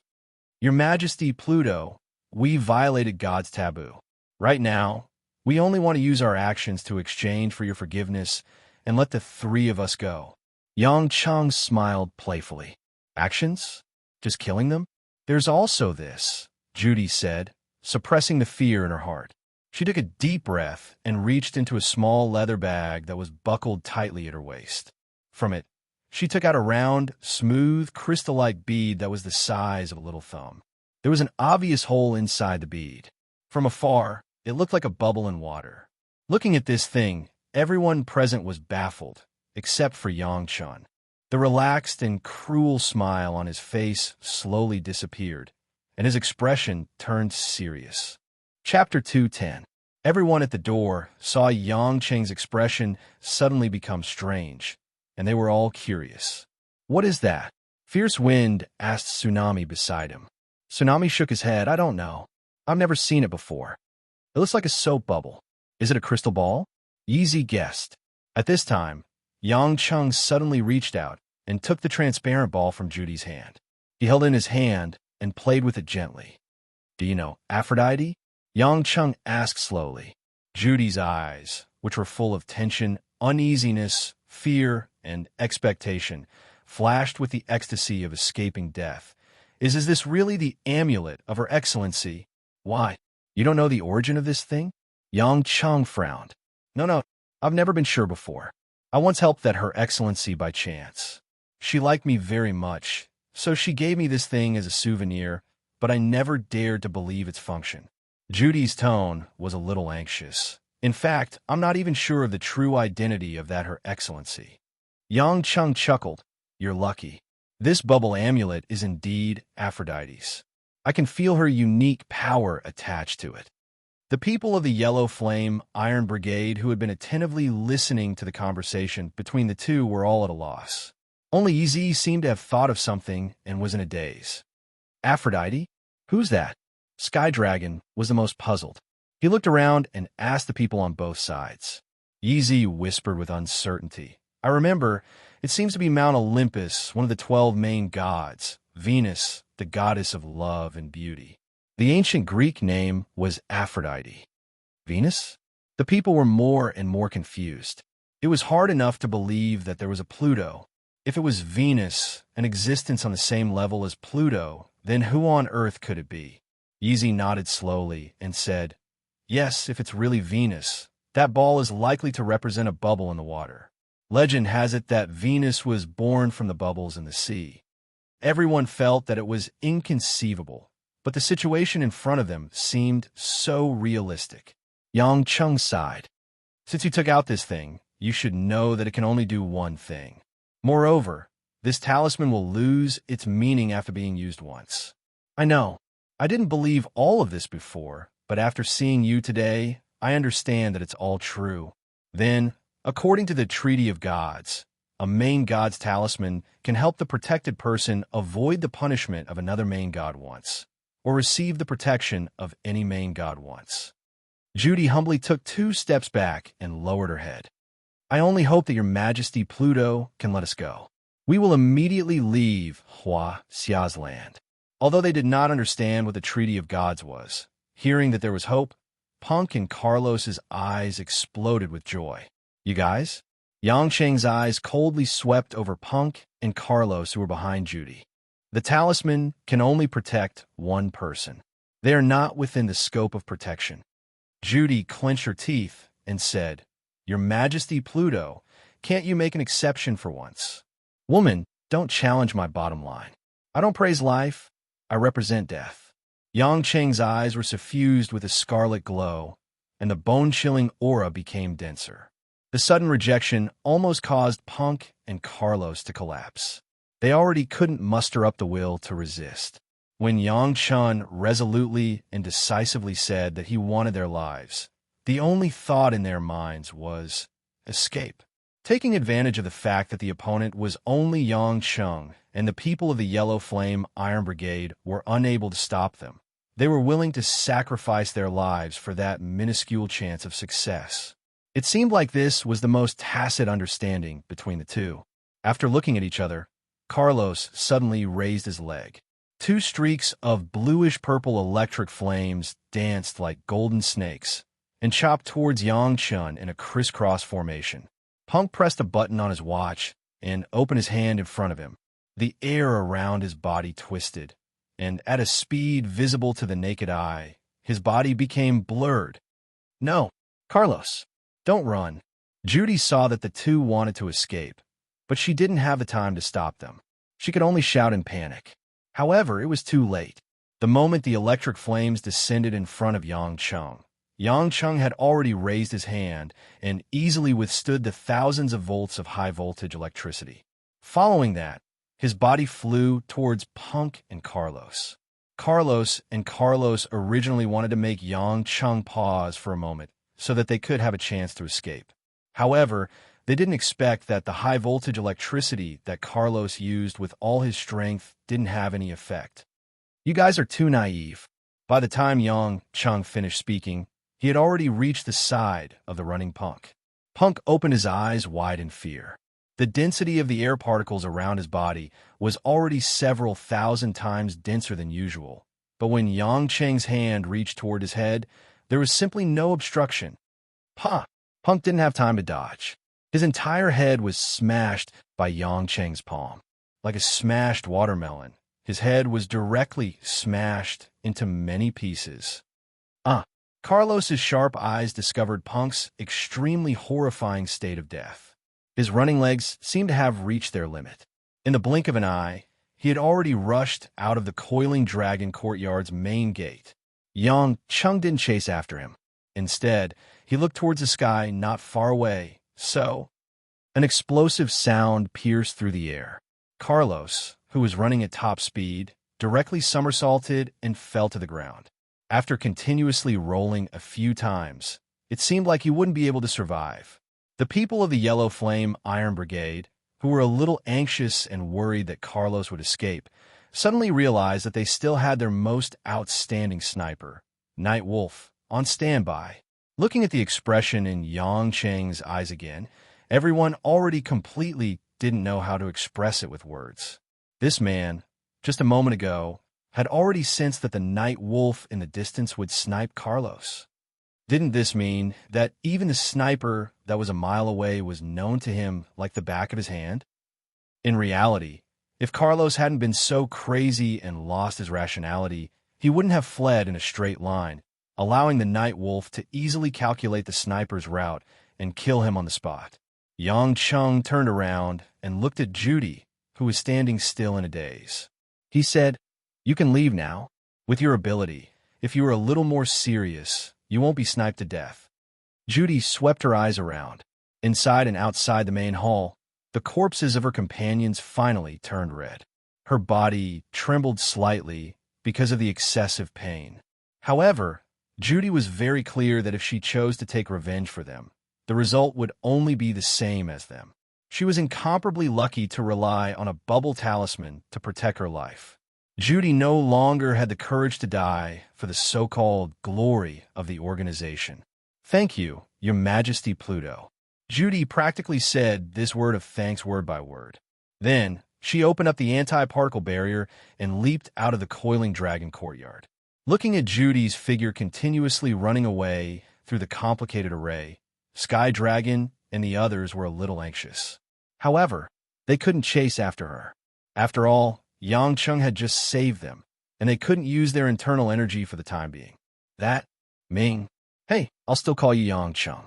Yang Cheng, if you let that woman go like this, isn't that releasing a tiger back into the mountains? Sky Dragon shouted. Yang Cheng ignored him and walked in front of Yi Zi. He took the medicine bottle from Yi Zi's hand, poured out a pill, and swallowed it. After taking a deep breath, when Yang Cheng opened his eyes again, the scarlet in his eyes had already faded. His entire aura had also returned to its previous, harmless and gentle state. "Why? Are you all afraid of a woman?" Yang Cheng asked with an evil smile. Sky Dragon and the others immediately straightened their faces. "Afraid? What's there to be afraid of? Let her go. Anyway, I've killed enough today." "Then why are you still saying that?" I'm just afraid that she'll go back and reveal your whereabouts. What if they send a lot of people to make trouble for you?" Sky Dragon said in a hoarse voice. Yang Cheng shrugged. "If you're willing to let them enter Huaxia, I don't mind." "You?" Sky Dragon choked and couldn't say anything. "Don't say these useless things. Dan Shi is dead, and the people from Blue Storm didn't take the Buddha's Dharmakaya away. The Dharmakaya must still be in the temple. Go and search. That's the key to the mission," Tsunami said. Sky Dragon chuckled. "With that bastard Duan Run dead, you, the bespectacled man, can finally be the team leader. Not bad, not bad. I think you have a better future than Duan Ren. Don't mention that bastard. How can he be compared to our team leader, Tsunami? Isn't that right, Boss High?"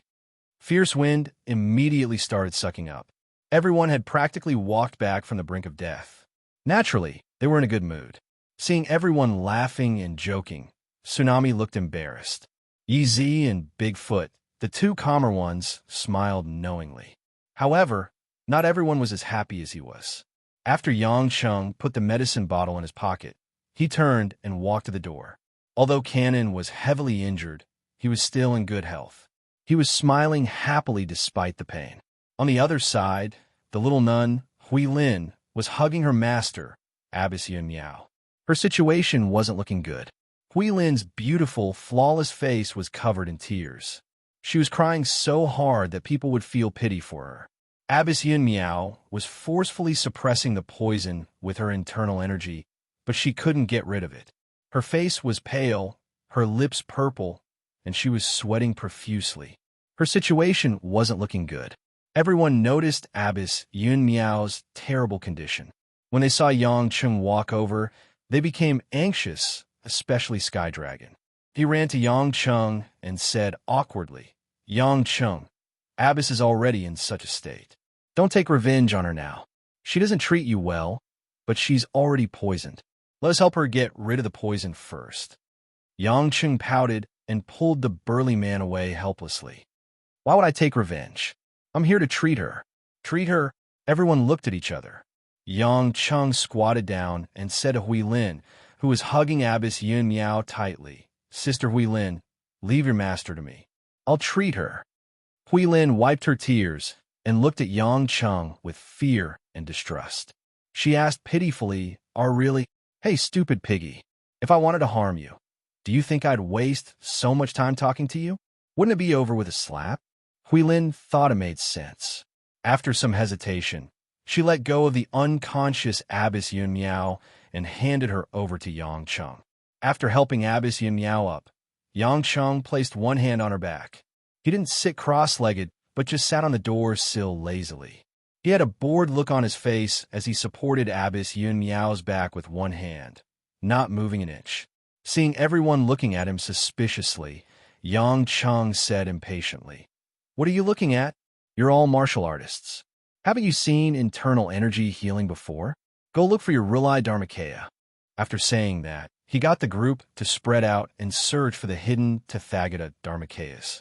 Only the heavily injured Canon and the worried Hui Lin were left at the entrance of the hall, watching as Yang Cheng healed Abbess Yun Miao. After 10 minutes, the few people from the Yellow Flame Iron Brigade finally found the hidden Rulai Dharmakaya in a cellar. They carefully brought it back to the camp under the escort of the army. Nightwolf had also rushed over from Shanshan. When he knew what had happened in the hall, he almost whipped Duan Ren's corpse. A storm that had happened at the borders of Huaxia was settled with Yang Cheng's sudden outburst. However, to Yang Cheng, the trouble didn't seem to have gone far. About half an hour later, the poison in Abbess Yun Miao's body was finally neutralized by Yang Cheng's healing method. Abbess Yun Miao's face regained some color and returned to normal. Seeing that her master's complexion had improved, Hui Lin was so happy that she almost jumped up from where she was. The way she looked at Yang Cheng had also become much more amiable. However, the moment Abbess Yun Miao woke up, she turned around abruptly. Her eyes were red and filled with tears as she looked at Yang Cheng. She asked pitifully, "You? Who are you? Who is Song Tianqing to you?" Chapter 211. Song Tianqing. Yang Cheng, who had just removed his hand from Abbess Yun Miao's back, was at a loss when he heard Abbess Yun Miao's emotional question. "You don't have to pretend that you don't know anything. The internal energy you used to heal me just now was our Shushan's endless resolve restoration scripture. There's no other inheritor of this internal energy except Song Tianqing. You used the real internal energy of the endless resolve restoration scripture. How could you have nothing to do with Song Tianqing? Tell me, where is that bastard Song Tianqing now?" Abbess Yun Miao said a lot of words quickly, causing the people around her to be stunned. Yang Cheng frowned slightly. He gradually understood what Abbess Yun Miao meant. But then, Yang Cheng felt that many things had become strange. Hui Lin blinked and asked curiously, "Master, are you talking about Senior Uncle Song Tianqing?" "That's right." Abbess Yun Miao looked at Yang Cheng and said, "I was wondering why I felt so disgusted when I saw him. It turns out that he cultivated the internal energy of the endless resolve restoration scripture. How could I forget that aura?" Yang Cheng thought for a while and said, "Abbess, believe it or not, I didn't know that this martial art is called endless resolve restoration scripture. I also didn't know that it came from Shushan.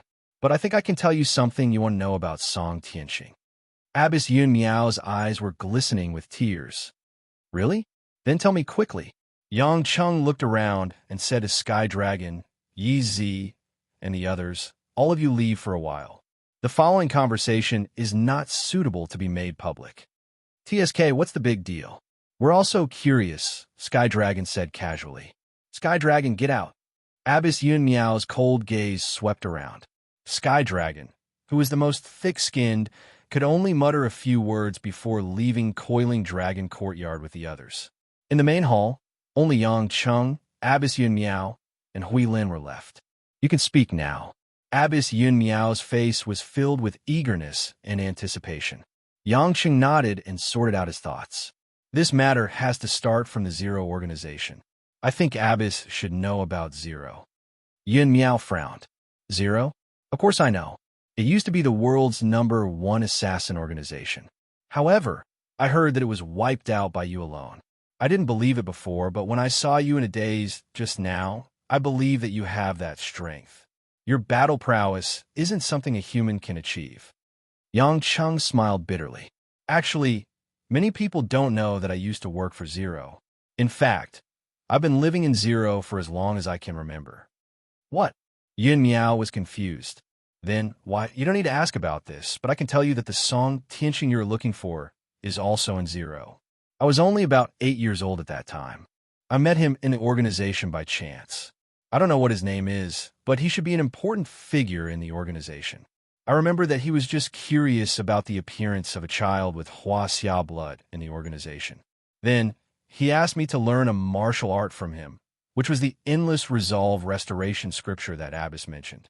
I didn't know what it was at that time, but after every training session, as long as I followed the method he said, my body would recover quickly. Speaking of this, Yang Cheng's eyes showed some nostalgia. The sloppy middle-aged man seemed to still be in front of him, holding a wine bottle and smiling at him. Later, when I was 10 years old, I underwent an experiment with many children from other countries. The other children all died, and only I survived. At that time, I understood that the martial art was definitely not purely to speed up my body's recovery. I've been very grateful to that man until now. Only today did I know that his name was Song Tianqing. How ironic. Abbess Yun Miao forced a smile and said, The endless resolve restoration scripture was created by a Shushan senior who went berserk and became a bloodthirsty genius. After he turned over a new leaf, he created a mystical art. Not only can it allow the body to constantly transform itself and recover extremely quickly after injury, but more importantly, it won't produce inner demons. By borrowing the natural law of yin and yang of heaven and earth, one can naturally increase one's martial art in daily life. However, because it is extremely obscure and difficult to understand, and it requires comprehension and opportunity, there's only 1 in 10,000 people who can successfully cultivate it. Senior Brother Song must have happened to see your bone structure, so he passed it to you. Otherwise, this martial art would really be lost. So that's how it is. Yang Cheng suddenly understood. No wonder he could use this internal martial art to suppress his violence. He didn't know whether Song Tianqing had expected it or it was an unintentional move. The martial art that he taught him was just right to help him get through difficulties, and it could also give him a way to break away from the bloodthirsty killing. By the way, your internal force is very vigorous. What level have you cultivated to?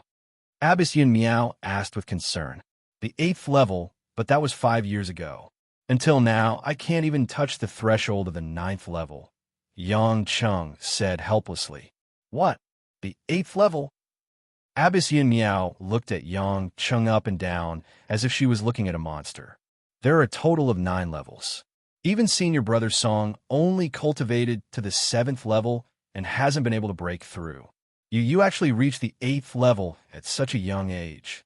No wonder you consumed so much qi to heal me just now. But it's like nothing happened. Yang Cheng smiled. I can't help it. If I don't cultivate faster, I'll be in big trouble. If it weren't for the rapid progress of this martial art, reaching the 8th level a few years ago, even if Jane's medicine was effective, Yangcheng wouldn't be able to control the riot in his brain in time. Abbess Yin Miao thought for a moment and asked hesitantly, "Then, where is senior Brother Song now? He's no longer in this world." Yang Cheng said regretfully, "When I was 9 and had just learned the entire set, he committed suicide by taking poison." What? Abbess Yin Miao's legs went limp, and she almost fell to the ground. Luckily, Hui Lin hurriedly supported her so that she could stand firm. "Senior brother, you won't forgive me even in the end. Even in death, you won't see us again." Abbess Yin Miao opened her mouth in pain. Tears flowed down her face as she wailed helplessly. Seeing Abbess Yin Miao crying so sorrowfully, Yang Cheng didn't say anything more. He sighed and walked out of the coiling dragon hall. He didn't expect the incident in Tibet to solve the mystery in his heart. The man who taught him this martial art was actually from Shushan. Since Abbess Yin Miao was an elder of Yellow Flame Iron Brigade, then Song Tianxing, as her senior brother, must also be an expert in Yellow Flame Iron Brigade. But why did Song Tianxing go abroad and join Zero to become an extremely powerful killer? With a series of questions, Yang Cheng was too embarrassed to ask Abbess Yin Miao, who was crying her heart out. He could only wait for her to feel better before asking. When Sky Dragon and the others who had been waiting outside the hall saw Yang Cheng walk out, they didn't ask much about what was discussed inside. They just smiled gratefully at Yang Cheng. After all, their lives were saved by Yang Cheng. Big Brother Yang. Yi Zifeng's head was full of questions. Finally, he had the chance to ask, why did Sister Mo and Aunt Ma suddenly detoxify? Weren't they unconscious? Yang Cheng smiled playfully. Just take it as a little secret of mine. Anyway, after I sent them back upstairs, they were already detoxified. That day, after Yang Cheng carried Mo, Qianyi, and Ma Guifang into the room, he used his blood to detoxify them. He also left a note saying that he was going out to do something and not to worry. Although it was a trivial matter for Yang Cheng didn't want everyone to know that his blood could detoxify. As soon as they knew that he wasn't afraid of the poison, they were already on guard. He couldn't expose too many of his trump cards. Although he wasn't afraid of anything, and they didn't have the ability to catch him as a guinea pig, the people around him weren't safe. Stingy, Yi Zifeng muttered. Sky Dragon came forward and asked with a smile, Is the ball in your hand still there? Is that ball Venus's? Let me see it." Yang Cheng shook his head, spread his hands, and said, "It's gone. The god's talisman will dissipate on its own after being used once." "That's weird," Sky Dragon said unhappily. Beside him, Fierce Wind said mischievously, "Sky Dragon, didn't you say you wanted to fight with Yang Cheng? Don't you want to fight anymore?" Sky Dragon blushed and coughed twice. He looked at his wrist and said, "Well, it's getting late. I'll go back to the camp to pack up." After saying that, he immediately ran far away. "This guy, he doesn't wear a watch. How can he look at the time?" Fierce Wind said discontentedly. While everyone was chatting and laughing, Tsunami's communication device recovered and sent a signal. "Yes, I got it. We'll go back immediately." After hearing that, Tsunami said to everyone, "The general is coming to the camp. Let's go there quickly." As soon as they heard the word general, everyone was shocked and ran toward the camp at the same time. Yi Zifeng saw that Yang Cheng didn't move, so she hurriedly pulled Yang Cheng's hand and said, "Brother Yang, hurry up. The general is coming. You're the hero of this mission. You'll definitely be rewarded by the general." "Who's the general?" Yang Cheng asked. "Of course, he's the leader of our Yellow Flame Iron Brigade. The general is our country's hero." The group of 8 and Dragon Group all listened to the general. Yi Zifeng said proudly. Yang Cheng smiled and said, "He's also your leader, not mine. Strictly speaking, I'm a thorn in your general's side." Yi Zifeng was stunned. She then remembered that Yang Cheng wasn't from the Yellow Flame Iron Brigade. She let go of his hand regretfully and said, "Oh, then I'll be leaving first."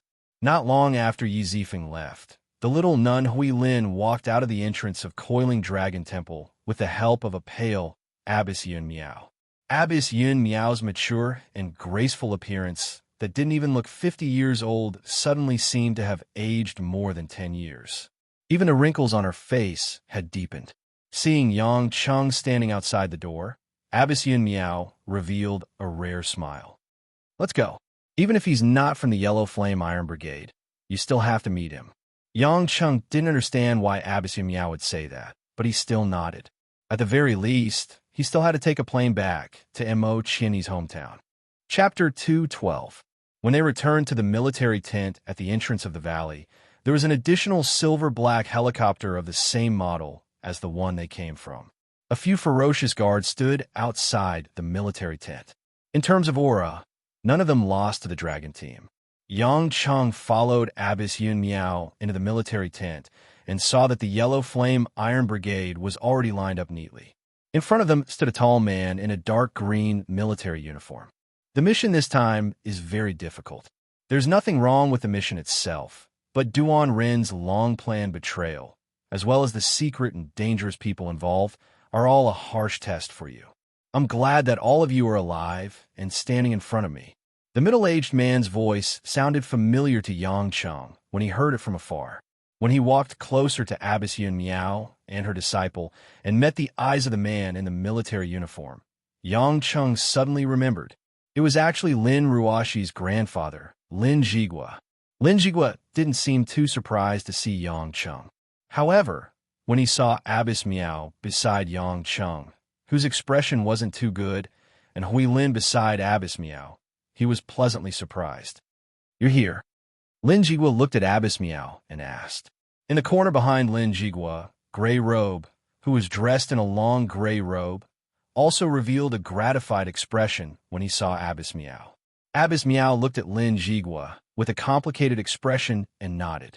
She then said to the others, all of you, leave us. I have something to discuss with the general. Sky Dragon and the rest were rather reluctant. They were also curious as to why the general and Abbess Yun Miao would have such strange expressions. However, when they saw that Lin Jigua seemed to have tacitly agreed to Abbess Miao's order, they could only leave the military tent sulkily. As a result, only Lin Jigua and the gray-robed old man, who was inseparable from Lin Jigua, were left in the tent to face Yang Cheng and the others. Yang Cheng felt a little embarrassed. After all, the seemingly young man in front of him was his wife's grandfather. However, because Lin Ruoshi didn't seem to have a good relationship with the Lin family, Yang Cheng didn't know how to face Lin Jigua. If he got close to his wife, she wouldn't like him. If he alienated her, it wouldn't be appropriate. Lin Jigua looked at Yun Miao from head to toe emotionally. Yunair, it's been 3 years since we last met. You're really heartless. Don't tell me you won't forgive me, your husband, for the rest of your life? Husband? Yang Cheng felt a little dizzy. Abbess Yun Miao was Lin Jigua's wife. In other words, the legal wife who pushed away Lin Ruoshi's grandmother. But she was already the legal wife. Why did she become a nun and become a nun? Yun Miao frowned and said, don't call me that. Also, I've said it before. If it wasn't for the fact that Hui Lin was still young and pitiful, I would have cut all ties with you a long time ago. Hui Lin, who was standing at the side with tears in her eyes, pouted when she heard that. Her pretty face was full of resentment. Grandma, are you really not going to forgive Grandpa? Even I don't hate Grandpa. Why won't Grandma forgive me? Let's go home together and live together. How happy would that be? Shut up. What do you know? Abbess Yun Miao suddenly glared at Hui Lin. You're not allowed to call him Grandpa, but you said I can call him Grandma in private. Of course, I can call him Grandpa too. Hui Lin still wanted to argue. No buts. Abbess Yun Miao said firmly. He's not worthy of you calling him Grandpa. Think about your dead parents. How could there be a father like him? How could there be a grandfather like him? At this point, Abbess Yun Miao was very emotional. Her eyes were red as if they were about to burst at any moment. Yang Cheng, who was listening at the side, was completely dumbfounded. What? It was one thing for Abbess Yun Miao and Lin Jigua to be husband and wife, but Hui Lin was their granddaughter? According to the contents of the conversation, it seemed like something had happened to Hui Lin's parents because of Lin Jigua, causing Hui Lin to be alone with Abbess Yun Miao. Abbess Yun Miao had also stopped forgiving Lin Jigua. Yang Cheng felt a little pity for this handsome old man of his. Of his 2 women, one was dead, and the other was ignoring him. Of his two granddaughters, one looked like a fairy while the other looked like a fairy, but they couldn't stay by his side peacefully. One hated him, and the other was being controlled by her grandma. At this point, Yang Cheng felt that he was slightly better than Lin Jigua. At least his women loved him. Involuntarily, Yang Cheng stood at the side and started laughing foolishly. Lin Jigua was troubled and having a headache. When he saw Yang Cheng suddenly laughing happily, he immediately scolded, "Brat, what are you laughing at? Are you mocking your elder?" "Ah!" Yang Cheng cursed inwardly. Wasn't this the same as poking the other in the foot? He smiled stiffly. "No, I'm just a little dumb. How would I dare to mock you?" Abbess Yin Miao snorted. "Lin Jigua, don't bully Yang Cheng just because you're a few years older than him. He's much stronger than you. If it weren't for him, all of us would have died under Duan Ren's schemes. We wouldn't have been able to take back Virokana. We wouldn't have been able to deal a heavy blow to Blue Storm's agents." Lin Jigua suppressed his anger and said, "I admit that. Tsunami has already reported the situation. But even if he saved everyone and is a great hero, he can't mock his elder. What kind of elder are you? Yang Cheng has nothing to do with you." Abbess Yun Miao defended Yang Cheng. Lin Jigua smiled weirdly. "Yin'er, you've been in Shushan for a long time, so you don't know what's going on outside. This brat's methods are brilliant. Now, he's my real grandson-in-law." Abbess Yin Miao and Hui Lin were stunned. Naturally, they wouldn't think that Yang Cheng was Hui Lin's husband. Hui Lin wouldn't think that way either. The only explanation was, You're saying that he..." Abbess Yin Miao couldn't believe it. Her finger trembled as she pointed at Yang Cheng. On the other hand, Hui Lin's face was filled with interest. It was as if she had discovered a new continent. She looked at Yang Cheng once more. Lin Jigua nodded. "That's right. He and Ruashi are husband and wife. Whether you admit it or not, Ruashi is a direct descendant of the Lin family. She's my biological granddaughter. This brat is naturally my grandson-in-law." Abbess Yin Miao snapped out of her daze. Her eyes were filled with mockery. "Lin Jigua, you're really something. That beautiful granddaughter who didn't acknowledge you became your rope in the end. You've been planning Yang Cheng and Lin Ruashi's marriage for a long time, haven't you?" "I didn't plan anything. I swear," Lin Jigua said solemnly. Hearing Lin Jigua's denial, Abbess Miao was stunned. She knew Lin Jigua. This man might be scheming, but he definitely wasn't the kind of man who would swear easily. "You really didn't plan it?" Abbess Miao asked hesitantly. Lin Jigua glanced at Yang Cheng. Seeing Yang Cheng's "it's none of my business" expression, he was even more displeased. He scoffed. "Brat, tell me yourself. What did you do?" Seeing Abbess Miao and Hui Lin looking at him with a weird expression, Yang Cheng smiled bitterly. He knew that he would always be exposed if he lied. "Actually, I'm pretty muddle-headed. That day, I got drunk and hung out with Ruashi. She was in a bad mood and drank too much. In the end, we did that. What? What did he mean?" The pure and kind Wayland was confused and did not understand what was going on.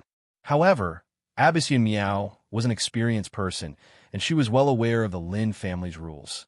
She immediately grabbed the hilt of her sword, wishing she could pull it out and slash a few more times. She said resentfully, "To think that you have cultivated the 8th level of the Endless Resolve Restoration Scripture. Why can't you even control your lust?"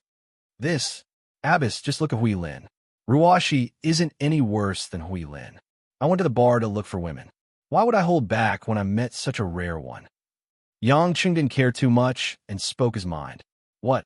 When Lin Jigua heard this, his eyes widened, and he said angrily, "You brat. Do you think my granddaughter is a prostitute in a nightclub?"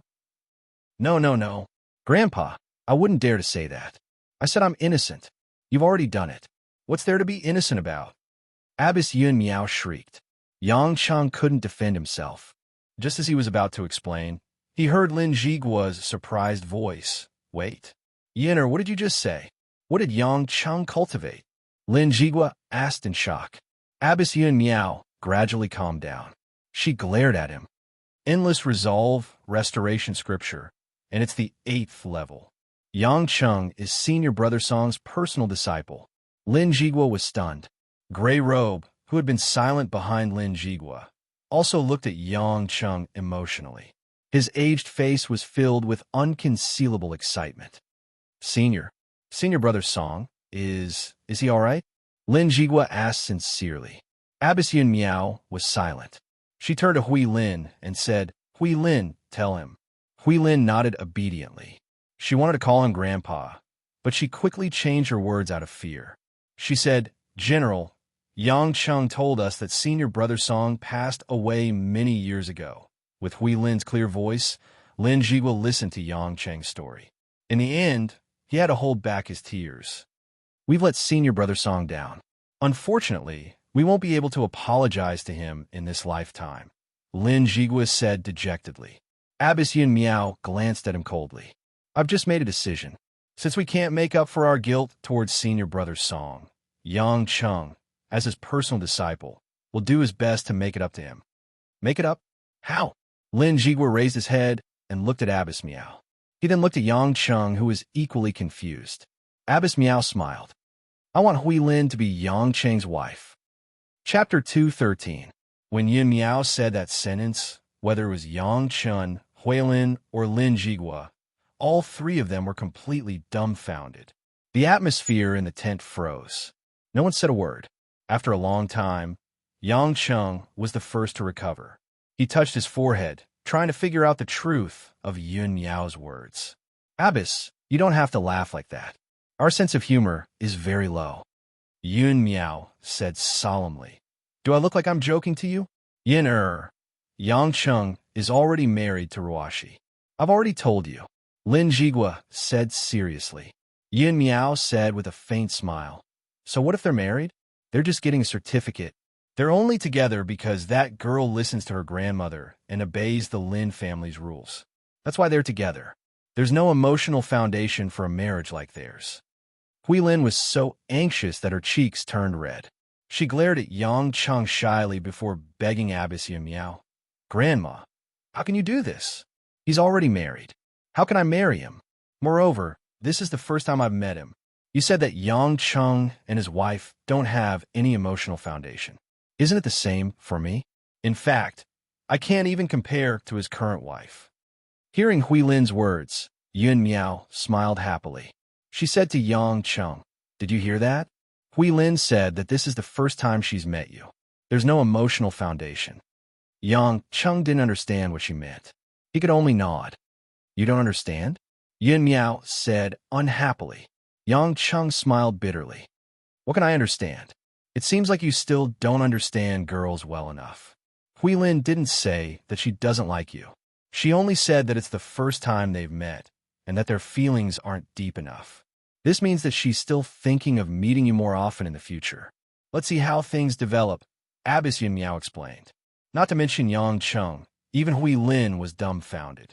Abbess Yun Miao's words of rejection had turned it into an ambiguous signal. Grandma, it's not like that. Hui Lin was on the verge of tears. Lin Jigua's expression did not look good either. Yinner, why are you doing this? Although Ruashi and Hui Lin have different parents, they are both my granddaughters. They are blood-related sisters. Do you want them to stand against each other for the rest of their lives for a man? That's right. Abbess Yun Miao looked at Lin Jigua with bright eyes and said angrily, Back then, I was blind and misjudged you. That's why my own flesh and blood and daughter-in-law died overseas, without even leaving a corpse behind. If it wasn't for the fact that Hui Lin was always by my side, how could she still be standing in front of me? I don't even know where you sent her to. I can't let Hui Lin follow in the footsteps of her parents. Now that senior brother Song is watching from the heavens, please let Yang Cheng appear in front of me. I won't hand over my granddaughter's happiness to that woman's granddaughter.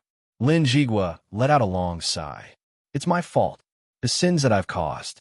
Is this retribution from the heavens? Hearing Abbess Yun Miao and Lin Jigua's words, Hui Lin was shocked. She grabbed onto Abbess Yun Miao's sleeves and sobbed. Grandma, you, my parents, they are.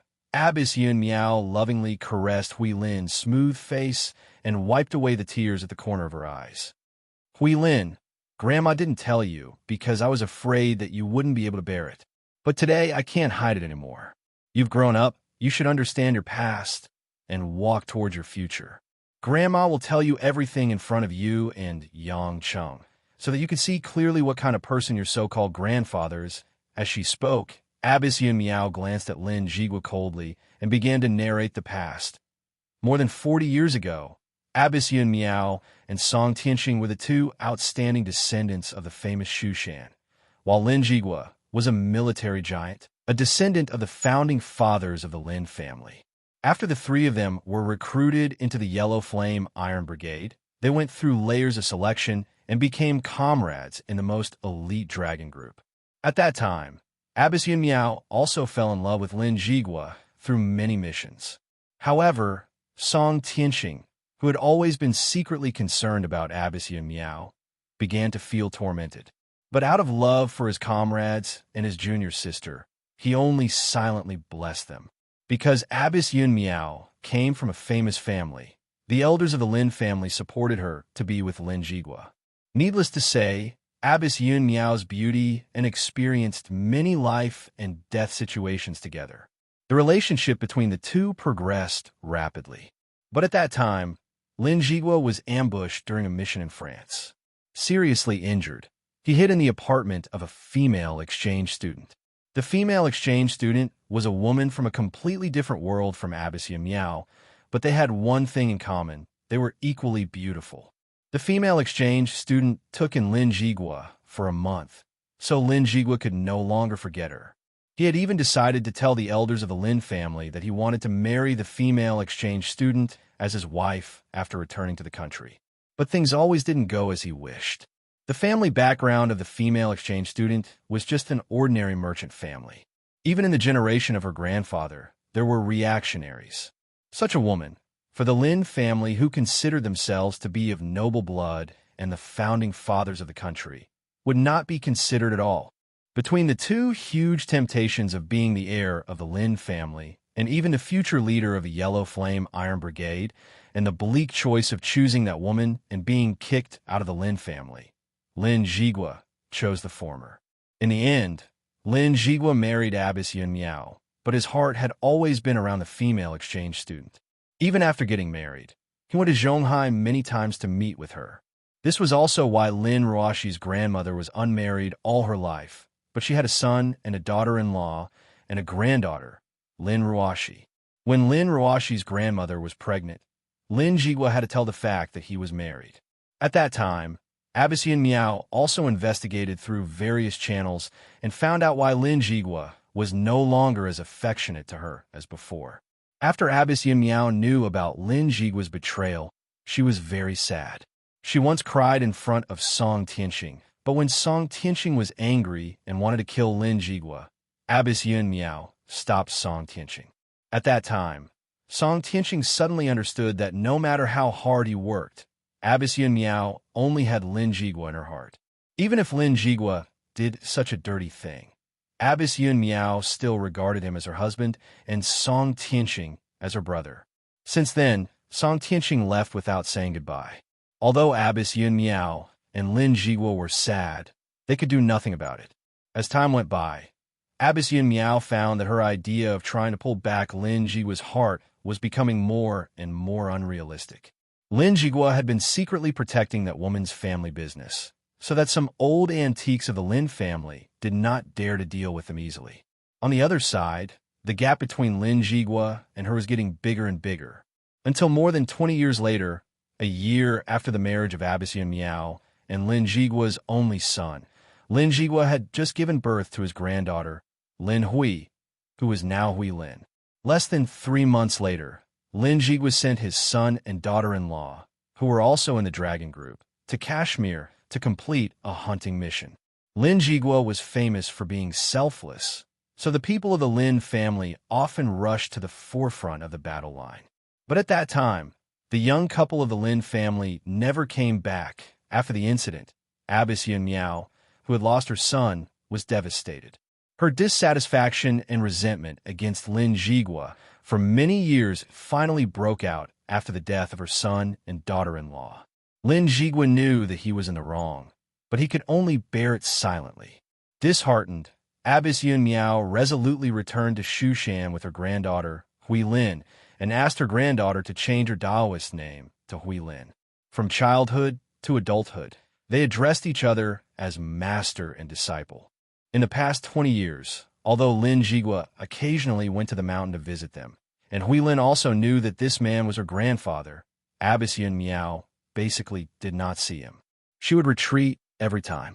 It was also because of so many years of retreat that Abbess Yun Miao gradually missed Song Tianqing's kindness in the past, and she owed Song Tianqing too much. Unfortunately, 20 years was too long. Even if he apologized, it would be too late. As Abbess Yun Miao narrated the story, Yang Cheng and Hui Lin were stunned. Yang Cheng finally understood why Lin Ruoxi hated Lin Jigua so much. From a man's point of view, Yang Cheng also looked down on Lin Jigua. No matter how much he had done for the country, he really did not deserve to face these two women who had once loved him so deeply. Of course, because he cared about the reputation of the family, he had only secretly helped her in her career. When she was growing up, he did not care about her at all. To Lin Ruoxi, this was indeed too unfair. To Hui Lin, the death of her parents was actually caused by her grandfather. Although it was only indirectly, it was still too painful. Moreover, her grandfather had always liked other women. To Hui Lin, who had followed her grandmother since young and treated her as her most cherished family, it was enough to make Hui Lin hate Lin Jigua to the core. Hui Lin, the reason why Grandma wants you to be Yang Cheng's wife isn't just to repay the guilt towards Senior Song. You've seen it for yourself today, Yang Cheng's intelligence and capability. Even in the entire world, there might not be anyone who can surpass him. Moreover, he's not as arrogant as the other young men these days. Even though he has a glib tongue, he won't mistreat the woman he truly likes, Abbess Yun Miao said earnestly. What's more, he's not like you. When Yang Cheng heard that, he was elated. It seemed that Abbess Yun Miao was a sensible person. She had revealed 1% of his good points. Hui Lin blushed and mumbled, "Grandma, I know you're doing this for my own good, but he's already married. I can't possibly divorce him. Moreover, he might not even like me." As she spoke, Hui Lin sneaked a glance at Yang Cheng. Abbess Yun Miao smiled and turned to ask, "Yang Cheng, have you and Lin Ruoxi held a wedding?" No, Yang Cheng said honestly, rubbing his nose. Abbess Yun Miao sneered. "I knew it. How could such a marriage be made public? That means that only a small number of people know about your marriage. If that's the case, our Hui Lin can compete fairly. You wouldn't think that our Hui Lin is inferior to Lin Ruoxi, would you?" Yang Cheng glanced at Lin Jigua. Seeing that Lin Jigua was deep in thought and had no intention to speak, he smiled at Shan Shan. "Of course not. Hui Lin is kind, innocent, and beautiful. I think any normal man would like her." Abbess Yun Miao nodded in satisfaction. She then said to Hui Lin, who had shyly shrunk her head, "Hui Lin, listen. He said that you're kind and innocent before saying that you're beautiful. This means that he values your heart more. What else do you have to worry about?" "Huh, that works too." This time, Yang Cheng was on the verge of tears. He didn't know if Abbess Yun Miao was a master in martial arts, but her matchmaking skills were definitely at the grandmaster level. Chapter 214. After being explained so mysteriously by Abbess Yun Miao, the little nun Hui Lin was so confused that she couldn't tell which way was north. She seemed to have taken it seriously, and after glancing at Yang Cheng with a happy yet angry expression, she lowered her head and kept quiet. Lin Jigua finally spoke again. He seemed to be exhausted. "Yin, you're right. Whether it's as a husband or as a senior, I owe my children, especially Hui Lin and Ruoxi. I didn't do my best as a grandfather. I didn't even hug them when they were young. I used to use the excuse that I had too much work to do. But now, it seems that even if I were to compare myself to this brat, I'm still far from him." As he spoke, Lin Jigua looked at Yang Cheng and said, "Don't be arrogant. Even though you're slightly better than me, don't think that I don't know that other than marrying Ruoxi, you have at least 3 other lovers. Do you think you can hide it from us?" Yang Cheng said honestly, "I didn't plan to hide it. In any case, I won't give up on any of them." "What?" Abbess Yun Miao had just found out about it. She frowned and said, "What do you mean by that? Do you want to be the emperor? Our Huaxia only practices monogamy. You're being disloyal to your wife. After Hui Lin heard this, her blushing face suddenly dimmed. A layer of mist appeared in her eyes, and she pouted miserably. Yang Cheng sighed helplessly. Abbess, I never planned to hide it from you. You're the one who didn't give me the chance to tell you. I'm not a man who abides by his duties, but I'll still be honest with my wife. It's just that Ruashi never asked me about it, so I don't have the right to tell her. Sometimes, not knowing certain things would make one feel more at ease. Of course, this is also why I don't want you to let Hui Lin get involved. Actually, I'm not much better than your husband. How dare you make fun of me? Lin Jigwa stared sharply at Yang Cheng. Abbess Yun Miao snorted. He's right. At least he dares to admit that he's a playboy. Back then, you only knew how to cheat on both sides. Yina, this was not the same thing at all. He had to at least respect his elders. Moreover, this matter concerns the happiness of my two granddaughters. How can I let this brat go so easily? Lin Jigwa said. Yun Miao said in disdain. Only Hui Lin is my granddaughter. That Lin Ruashi is yours, and the rest of the Lin family won't acknowledge her. I only care about Hui Lin's marriage. I don't care about anything else. How did you become so heartless? You weren't like this before. It's all because of you, you bastard. Seeing the couple quarreling in front of their grandchildren, Yang Cheng finally understood what it meant to be a husband and wife quarreling. The Cold War between him and Lin Ruashi was just a small matter. However, one of them was his half-master's junior sister, while the other was his wife's grandfather. He couldn't just leave because he was annoyed. Granny, Grandpa, stop quarreling. At this moment, Hui Lin couldn't stand it anymore.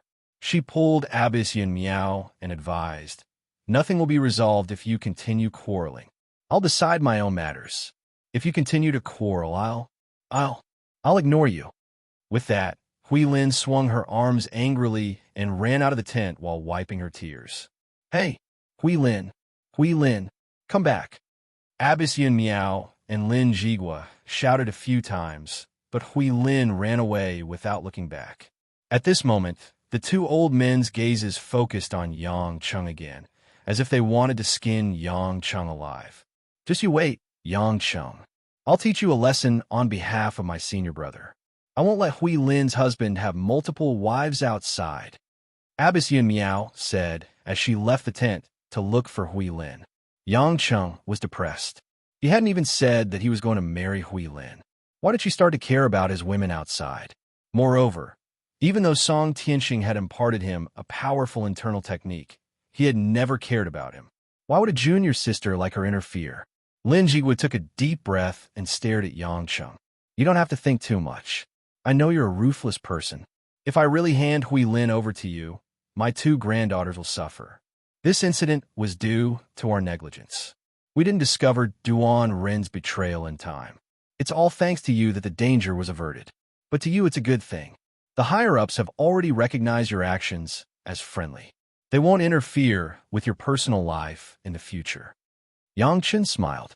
It doesn't affect me at all, but it will affect the people around you. No matter how strong you are, you can't protect all your women at the same time. Can you? Lin Jigwa asked. Yang Cheng's smile turned cold. Your people better not have any other ideas. It's true that I can't protect everyone at the same time, but I can kill all of you. If you want Huaxia's umbrella, Yellow Flame Iron Brigade, to be completely annihilated like Zero in the past, you could try. Are you threatening me? Lin Jigwa's eyes flashed, and a strong and vigorous aura broke out. Yang Cheng didn't seem to care at all. This is not a threat. It's just a friendly signal. As long as you don't provoke me, I won't look for trouble. Standing at your level, you should be very clear that with the Treaty of God's binding, as long as you don't violate me, I can't do anything to you. Lin Jigwa's expression changed for a long time. He nodded and said, the helicopter has been prepared for you. You can leave at any time. Thank you. Wait. Yang Cheng turned around halfway. What's the matter? If it's possible, Lin Jigwa said desolately, if it's possible, I hope you can help me persuade Ruashi. As long as she is willing, I can force her to acknowledge her ancestors and return to the Lin family. She doesn't want to wander outside like a duckweed. Yang Cheng laughed lightly. I'm slowly understanding why my wife doesn't like you. She doesn't want to acknowledge her ancestors and return to the family. She wants a senior that she can reach, touch, and truly exist in her life. Moreover, she's no longer alone. I'm her family. With that, Yang Chung strode out of the tent. Lin Jigua watched Yang Chung leave. He was stunned. After a long time, he sighed and said, "Gray robe," is what he said, right? Gray robe, who had been standing quietly in the corner, said, "I think it makes sense. But Ruashi doesn't let me get close to her at all. How can I act like an elder?" Lin Jigua said dejectedly, "Master, it's been more than 20 years since Miss Ruashi was born. But the time you've seen each other is less than an hour. I think Miss Ruashi doesn't have the time to think about whether Master is sincere to her or not," Gray Robe said. Lin Jigua fell into deep thought after hearing that. When he walked out of the tent, Abbess Yin Miao and Hui Lin were nowhere to be seen. Everyone from the Yellow Flame Iron Brigade was standing beside the helicopter. Even Cannon, who was heavily injured and had just been bandaged, was smiling at Yang Chung from the stretcher. "We're here to send you off.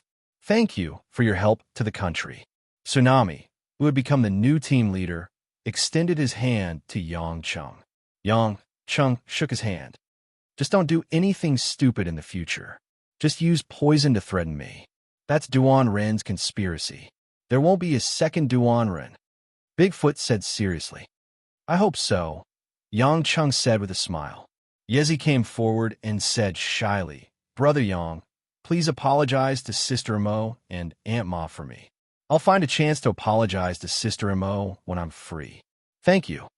After saying that, Yezi suddenly leaned forward and hugged Yang Chung. Then, she quickly let go and left. Everyone laughed heartily, which made Yezi blush. Yang Chung said goodbye to everyone and couldn't wait to board the helicopter back to the Kunshin gang. After all, at home, Mo Chinny was probably running around in circles. However, Yang Chung didn't expect that other than the people from the Yellow Flame Iron Brigade, there was another person standing in a hidden corner, watching him leave the camp. His eyes were filled with reluctance. Chapter 215. In the Kunshin village, Mo Chinny sat on the wooden steps at the entrance, holding her phone in her hand. Her beautiful eyes were looking at the direction of the gate with a gloomy expression, and she was muttering something. "Damn Yang Chung, stinky Yang Chung. Don't you know how to call me more often and tell me to come back quickly?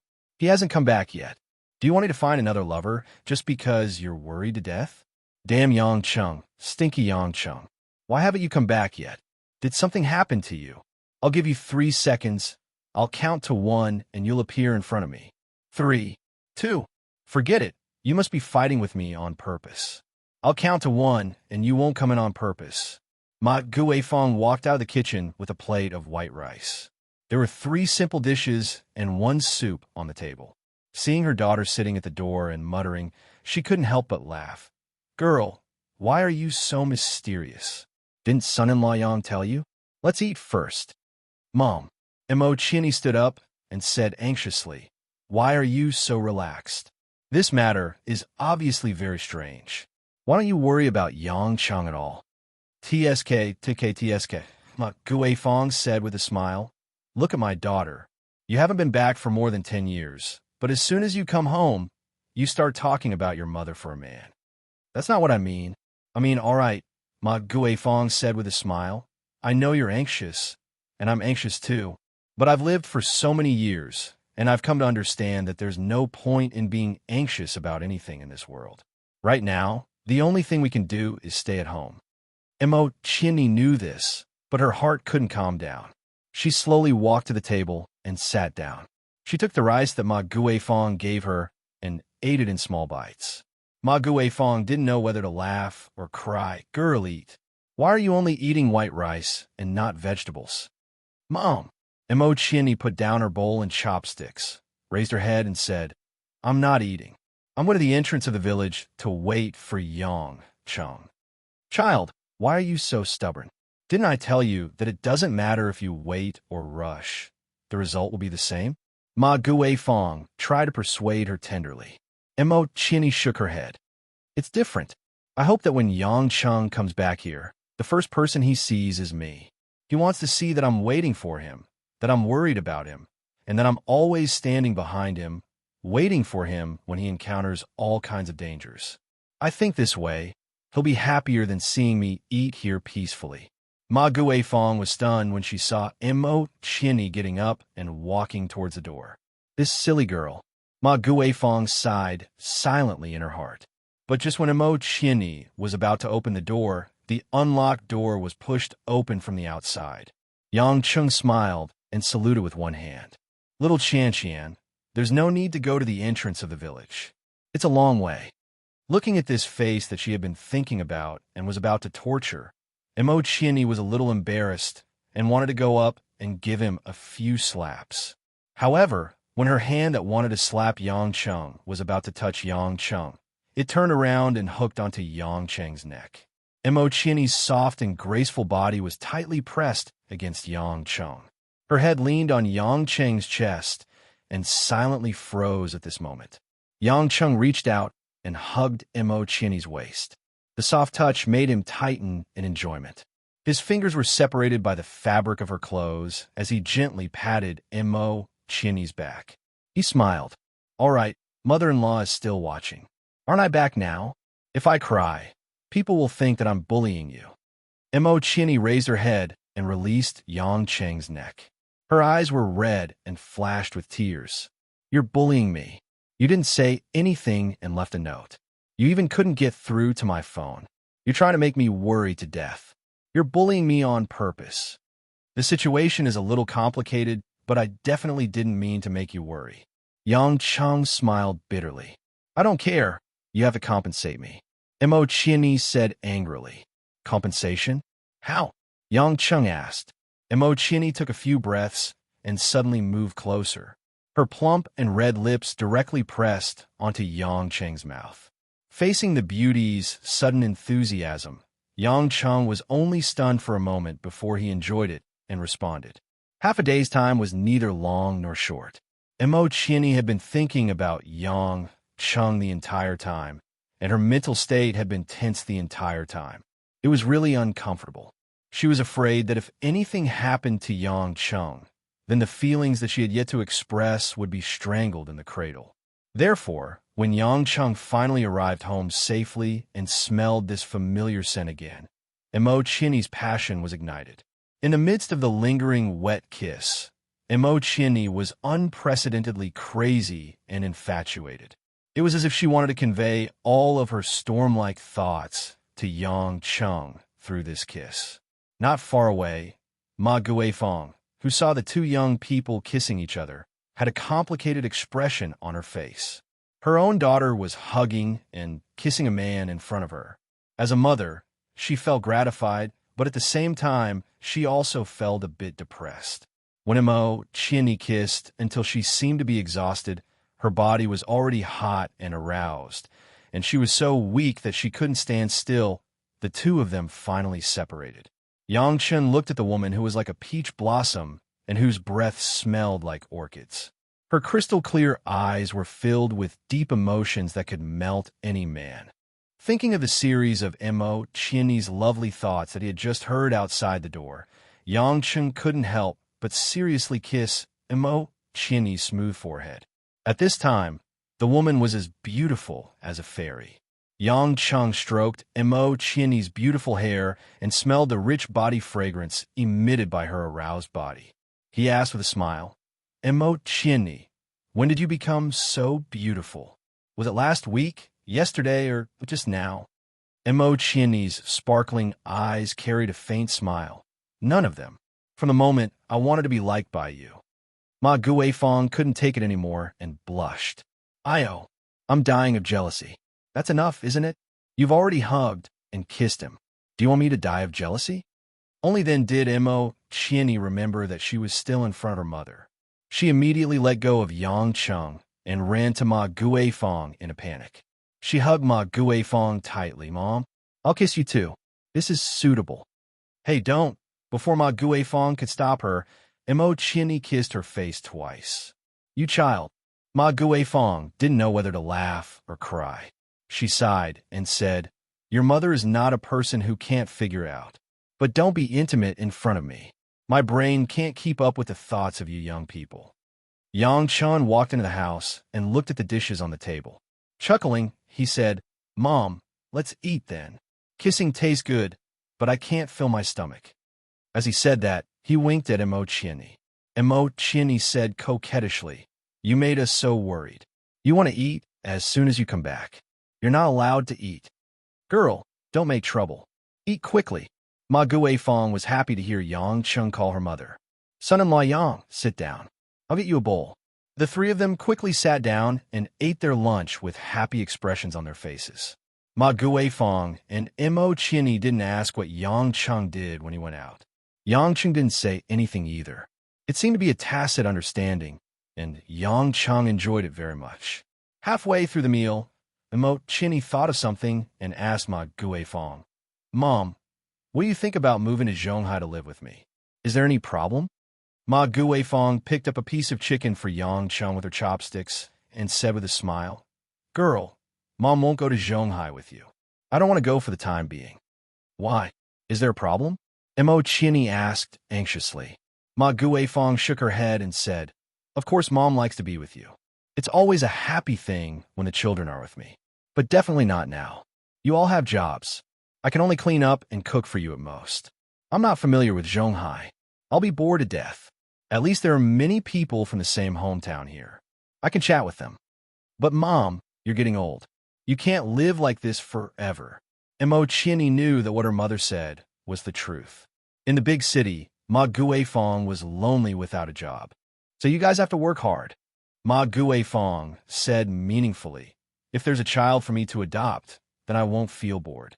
By then, wouldn't it be the same wherever I live?" "Child?" Emo Chinny immediately understood what her mother meant. She looked at Yang Chung shyly. However, she saw that Yang Chung was wolfing down his food as if he didn't hear her at all. She couldn't help but roll her eyes at him. "Young son-in-law, eat slowly. Don't choke. Drink some soup," Ma Guifeng said. Yang Chung chewed and said vaguely, "Mom, the food you make is better than those restaurants. It's delicious." "That's true. Although the food from the mountains is simple, it's natural," Ma Guifeng said with satisfaction. Emo Chinny was naturally happy to see her mother and Yang Chung getting along well. However, at the same time, she thought about her real situation. She was the third party. Her heart couldn't help but feel heavy. At this moment, a big and warm hand touched Emo Chinny's thigh from under the table and patted it lightly. Emo Chinny raised her head and saw Yang Chung giving her a reassuring look. "That's right. He's so amazing. He must have a way. They've been through so much together. They even walked on the edge of death. Would they separate because of such a small matter?" Thinking of this, Emo Chinny calmed down again. Because the leave in Zhonghai wasn't long, they stayed in Kunshan village for a night. The next morning, the two of them took their luggage and said goodbye to Ma Guifeng. On the way, Yang Chung told Emo Chinny about Yi Zi and some other things. However, he didn't go into details. He only told Emo Chinny about the general situation. Emo Chinny didn't ask much. Although she was confused, as long as she knew there wouldn't be any problems, she was on sheen.